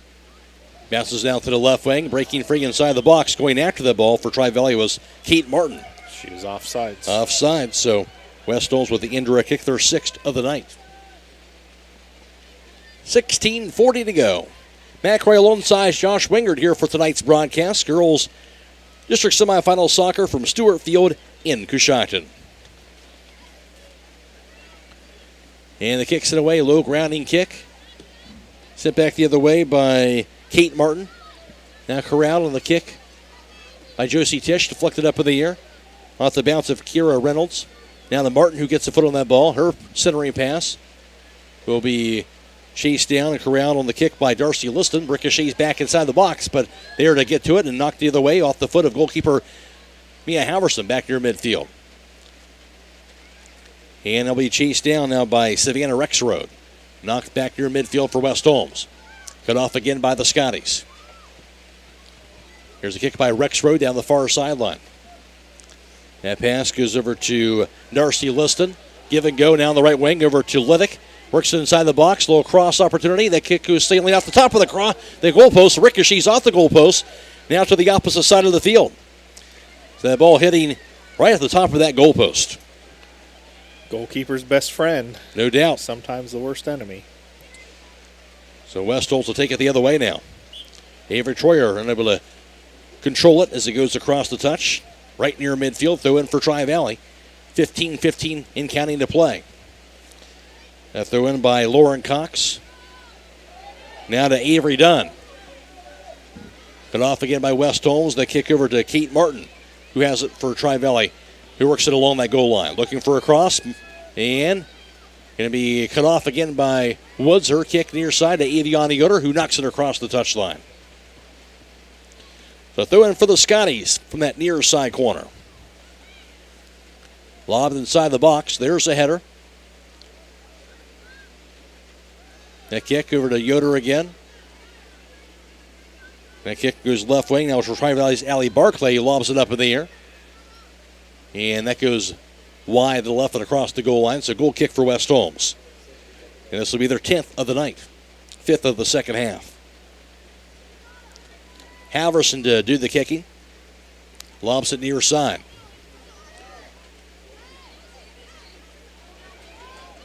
And Tisch trying to chase down that ball.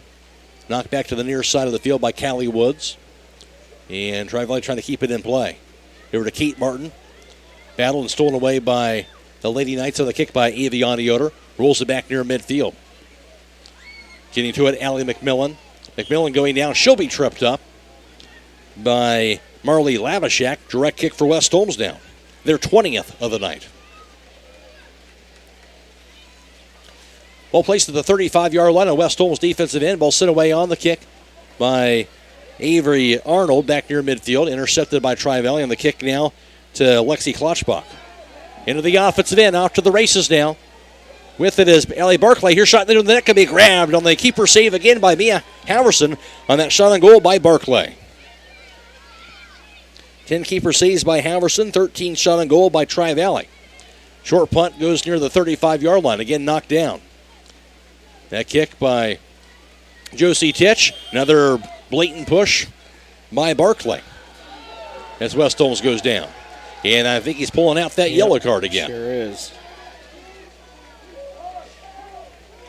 We've seen a lot of those here in the second half. That's the fourth one.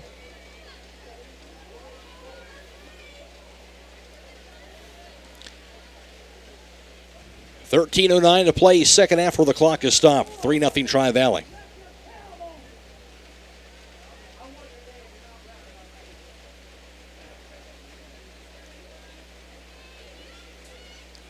Obviously, not a lot of time remaining here, Josh. And West Holmes has to try to get something played here on their offensive end, right? Yeah, it's now or never. I mean, time's getting short. Yeah. They haven't conceded any goals this second half, which is good, but their opportunities have been very limited. Tri-Valley just seems to be kind of winning first to every ball. They've been kind of dominating here this second half. Ball rolls inside the midfield circle. The kick by Avery Dunn. Into the offensive end. Here's Liddick to race to it. Offensively, Liddick inside the box. Liddick, her shot near the net can be grabbed by goalkeeper Mia Halverson. The Halverson has get this game to a 3-goal deficit. Yeah, she's made some big saves. She had 4 in the first half, and that's number 7 for the second half. No doubt. Ball rolls across the touch here at midfield. 12.5 to go. Here's the throw-in for Tri-Valley. Lauren Cox lobs it in. Being knocked down. Corralled here on the kick by West Holmes' Kira Freewalt inside the midfield circle. Intercepted, however, by Darcy Liston. Couple bounces off the leg of Avery Dunn. Knocked the other direction by Casey Ogie across midfield. Chased down now by Savannah Rexroad. Rexroad controls it, keeps it in play down that far sideline. Now stolen away. Ball lobbed into the Tri-Valley offensive end. Knocked down again by the Lady Knights. And the kick by Callie Woods. Stolen away by Dunn. Rolls into the offensive end. Knocked the other direction. Now over to Avery Arnold. Arnold works her kick into the West Holmes offensive end. A strong kick. Lady Knights chasing after that ball to the left wing. Chased down on the far side by Marley Lavashak. She'll knock it back near midfield. Her offensive end. Now Arnold, who surveys it. Arnold works it, has it stolen away. Goes near side to Aviana Yoder. Knocks it back in midfield to spray things and sent the other direction by West Holmes and Josie Tisch. Her pass down to Avery Troyer. Troyer works her pass to Aviana Yoder on the right wing for West Holmes offensively. Yoder works it inside the box. Rolls her kick near the net, but scooped up by goalkeeper and Allison Yingling. Yeah, that's the first shot on goal I have for West Holmes in the second half. That's what I have as well. So Yingling just their second keeper save of the night. Yeah. And she will punt it away.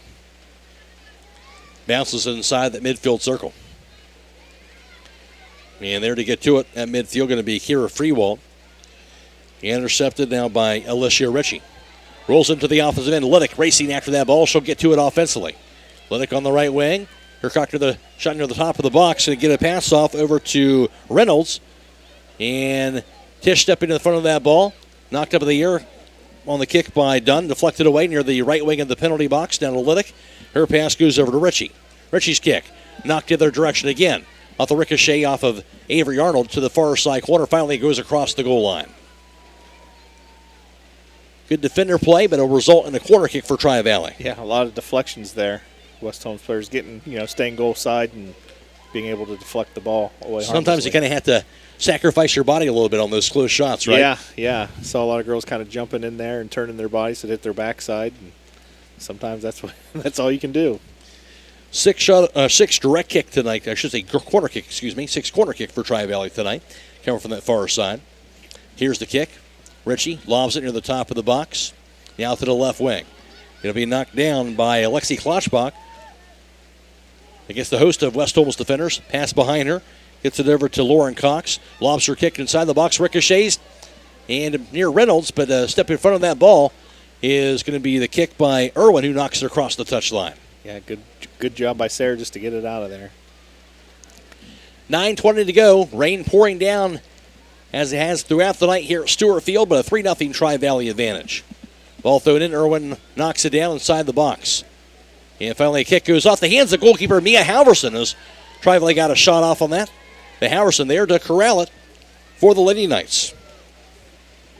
She'll punt it away, goes sailing high in the air inside the circle. Off of Avery Troyer, ricochets near side of the field. That pass goes over to Lexi Klotzbach. She'll work it for Tri-Valley down the near sideline. Her pass now to Avery Dunn. Gets into the opposite end now to Liddick. Her pass to Reynolds. And ball rolls inside the box, scooped up along the goal line by goalkeeper Mia Halverson. 8.5 to play. 3-0 Tri-Valley. Halverson punts it away. Low bouncing kick inside the midfield circle. By pass Avery Troyer. Intercepted by the Scotties. A kick near side. Corralled by Lexi Klotzbach. She'll go down.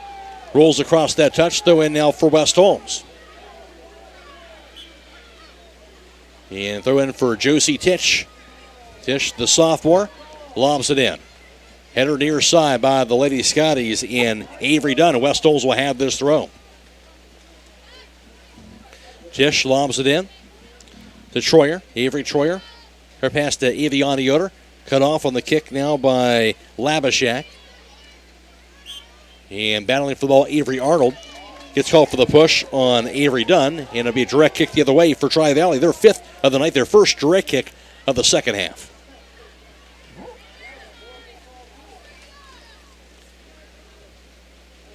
Around that 40-yard line on their defensive end. Ball sent away on the kick by Savannah Rexroad to the Tri-Valley offensive end, but offsides call immediately on that kick after it was Ritchie ahead of the defense. And West Holmes will have the indirect kick. Nearing the 7-minute mark of the second half. And West Holmes trailing 3-0. Callie Woods, the sophomore for West Holmes. Knocks away from that 20-yard line on the West Holmes defensive end. Moves to the far side of the field. Lady Knights will work it into the offensive end. There's the kick. Centering pass by McMillan, going to be cut off by Emma Pratt. Works the other way into the Tri-Valley offensive side, to the opposite side of the field, and is scooped up by goalkeeper Mia Halverson. Halverson will punt it away. Knocked down by Avery Arnold. Lob kick back near the midfield line. Inside the circle, back to Arnold again. Arnold works her kick. Knocked down again by Emma Pratt. Ricochets near side of the field. Finally goes across that touch. West Holmes going to have this throw as we near the 6-minute mark.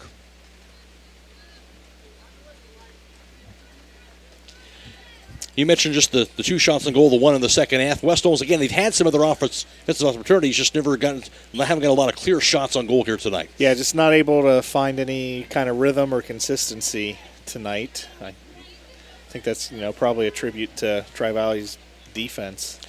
And they've been solid. Yeah. Without question. That kick by Klotzbach into the Tri-Valley offensive end. Going after the ball. Now going to be Kate Martin. Gets to it. Her kick to the top of the box. Deflected away by a sliding Mia Halverson. Wow, that was a great save. Halverson near the top of that box. Whenever they knock that ball away. And she'll punt it back near midfield. And about the only thing you can do is to be aggressive like she did right there, right, Josh, in that situation? Yeah, if you stay back, you're probably going to get scored on. When you come out, it just makes the goal that much smaller for the shooter. Centering pass for the Scotties. Here's the kick. Gets it over to Avery Dunn. Dunn's shot near the neck and then go bouncing wide left near the top of the box and across the goal line. So West Holmes again will have this goal kick, their 11th of the night. 4:50 to play.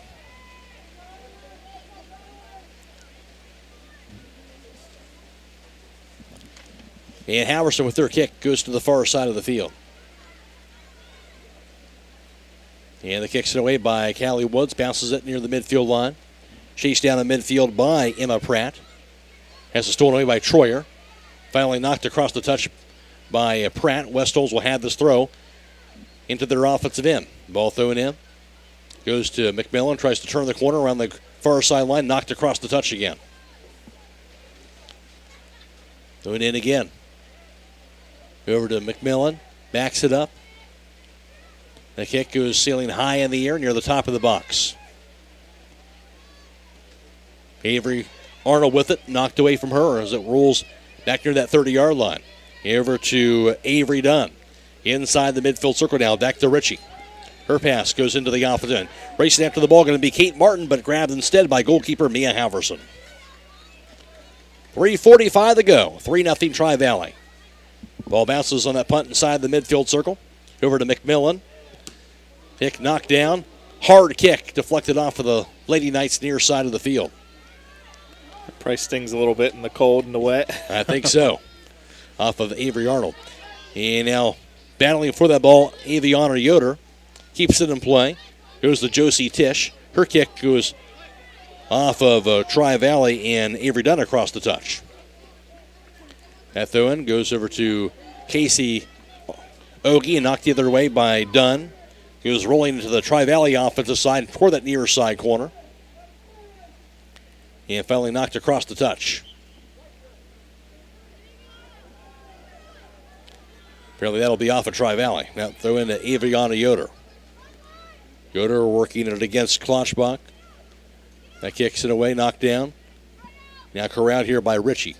Ritchie shot near the net, going to be sailing to the right corner of the net, and she'll get the goal. What a shot. That time by Alicia Ritchie. A long shot. She had to spin away on that left wing outside of the box.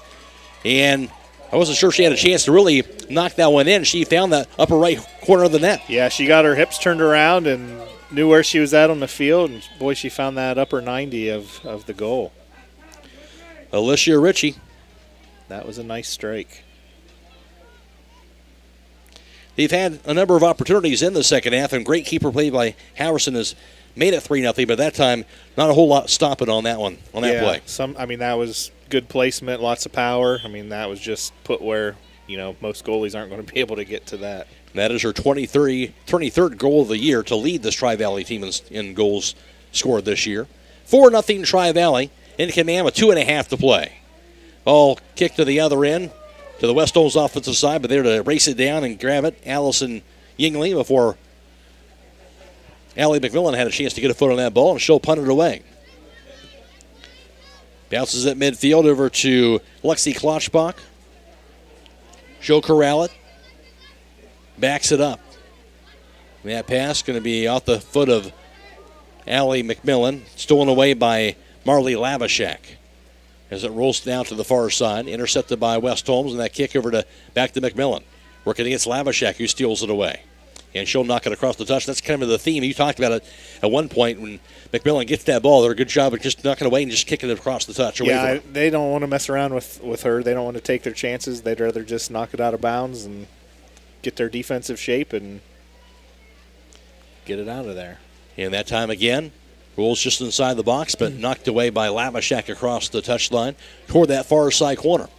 West Holmes has the throw, 1.5 minutes to go on their offensive end. Long kick, goes sailing near the net and goes through the hands of Yingling and across the goal line.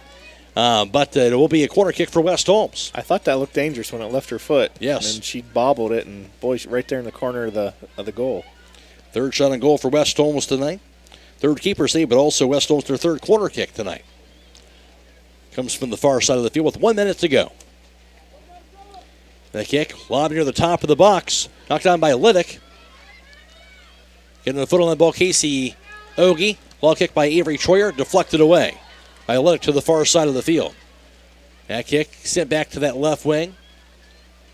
Kick inside the box from Arnold. Knocked back to the far side corner. And off the foot now of Emma Pratt, who works it down that far sideline. Ricochets back near that 40-yard line, now near midfield. 30 seconds to play. Now the Scotties work it back into their offensive end. Gets it over to Kiana Reynolds. Reynolds inside the box. Her shot going to be grabbed by goalkeeper Mia Halverson. Yeah, they played that nice through ball again, and she's fast with the ball at her feet. Gets behind her defense. Kiana Reynolds, the junior forward for Tri-Valley. Now punt near the midfield line with under 10 seconds to go. Header to Aviana Yoder. Down to the final 2 seconds, one, and that will do it. In Tri-Valley will advance on to the district championship game for the first time since 2016 as they defeat West Holmes tonight by a final score of 4-0. Tri-Valley improving their record to 15-2-1. They've won 4 straight. As the second seed in this district, West Holmes, a record of 8-10 rather. That snapped a 2-game winning streak. West Holmes, of course, the most wins since 2015. But their turnaround will come to an end tonight, falling 4-0 to Tri-Valley. We'll be back around to recap the game right after this on WKLM. With tightening budgets and resources, schools face a daunting task these days, providing young people with all they need to equip them for the years ahead. Denko Marketing in Millersburg urges you to support our students and youth in whatever way you can. Whether it's the giving of your time and experience or donating items for use by educators, groups, or clubs, everyone can make a difference. Denko Marketing of Millersburg hopes you're giving back to the young people of today. Denko Marketing of Millersburg, where the business at hand is the business of home.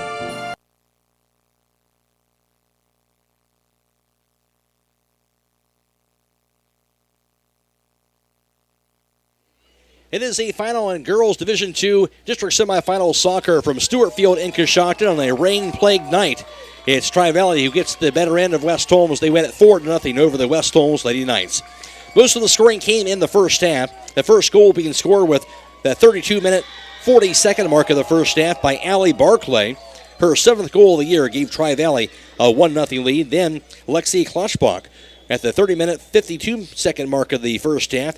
Klotzbach will get her 9th goal of the season, give Tri-Valley a 2-0 lead. Then with 18:31 to play in the first half, it would be a Nevaeh Peffers, her 17th goal of the year, to give Tri-Valley a 3-0 lead going in to halftime. One goal scored the entire second half, and that was by Alicia Ritchie, her team-leading 23rd goal of the year. Came with just 2:41 to play, and that would cap off the scoring. Tri-Valley wins at 4-0 over West Holmes. By my count anyway, Tri-Valley finished up with a total of 18 shots on goal. West Holmes had just 3. And for Mia Halverson, strong night for her at the net as she finished up with 14 keeper saves, while Tri-Valley and Allison Engling had 3 keeper saves on the night. West Holmes finished up with the total of 21 direct kicks on a very physical Tri-Valley team tonight. They finished up in all with 28 free kicks tonight, and Tri-Valley had 5 direct kicks and 6 free kicks in all. Tri-Valley had 6 corner kicks. West Holmes had 3. West Holmes had 11 goal kicks. Tri-Valley had 9 goal kicks on the night. Tri-Valley winner 4-0 over West Holmes to move on to the district championship game on Thursday. Josh Wingard alongside tonight, and of course Tri-Valley able to get up early in that first half, and that was a key, and able to get that strong lead here at halftime. Yeah, I think four different girls scored for them. They spread it around. They were pretty dominant in that second half. Again, some key injuries to some West Holmes players. But like you said, at the end of the day, it was a good season for West Holmes, and hopefully they can continue to build off of the success this year. It certainly was. Tri-Valley, an excellent team. There's a reason why they have 15 wins, so you run into a very good team. But this is a good experience because you get to play very good competition, get to this point, know what it feels like. And as you mentioned, all those girls, most of these girls coming back along with some other young players, part of West Holmes' team next year. Yeah, you just hope that you can continue to build. These girls are young. They got to see what the district level is all about, and they'll learn from that. And next year, they'll know what to expect at this level. And we saw this team here. They got 8 wins this season. That's the most wins since 2015. So you can kind of take those steps there. The experience of what winning is like more. You get another win on the tournament trail, and then you look, as you said, here to the off season, and they'll play during the summer, and then take the next step into the varsity season next year. Yeah. Yep, it's all about it's little steps, baby steps sometimes, but to build a solid program, I think if you build consistently a little bit each year, that sets you up for longer-term success. Josh, I want to appreciate you being a part of the broadcast here throughout our tournament trail here for West Holmes, and appreciate your time. Absolutely. I enjoy doing it. I love soccer. I love West Holmes, and it's just a blast to be a part of it. All right, that's the voice of Josh Winger, of course, previous West Holmes girls soccer coach, part of the broadcast here during our tournament run here for West Holmes girls and boys soccer. That'll wrap things up for our coverage here for this evening. I want to thank Claxon Communications, their team of Casey Claxon, Emma Merriman, and Sydney Stewart, providing the video live stream for tonight on the WKLM Facebook page and on YouTube. So I do appreciate their time doing that, as well as, of course, tonight on FM 95.3 and WKLM-FM.com back at the studio. Brandon Benter working the board back there. A reminder, tomorrow night we'll have more girls district semifinal soccer. We'll be also video live streaming that game as well, courtesy of Claxon Communications. Highland will be in action against Cambridge. Airtime for that, 6:10. Game time at 6:30 tomorrow night back here at Stewart Field. Hopefully maybe a little less rain tomorrow night. We'll see. And then also on Wednesday, boys district semifinal soccer will be video streaming that game also on Wednesday. Highland boys will be in action as they'll be playing at Sandy Valley, taking on Tusky Valley. Again, airtime for that game will be at 6:10 on Wednesday. That'll wrap things up for us. Tri-Valley improves to 15-2-1. They have won 4 straight. They will play either the 4-seed John Glenn or the 6-seed West Muskingum this Thursday night, likely at 6:30, with the site and time yet to be determined. West Holmes will end their tournament run with a record of 8-10. For Josh Wingard, I'm Mac Roy. Again, the final score in the girls Division II district semifinal soccer contest from Stewart Field. It was Tri-Valley 4 and West Holmes nothing. So long, everybody.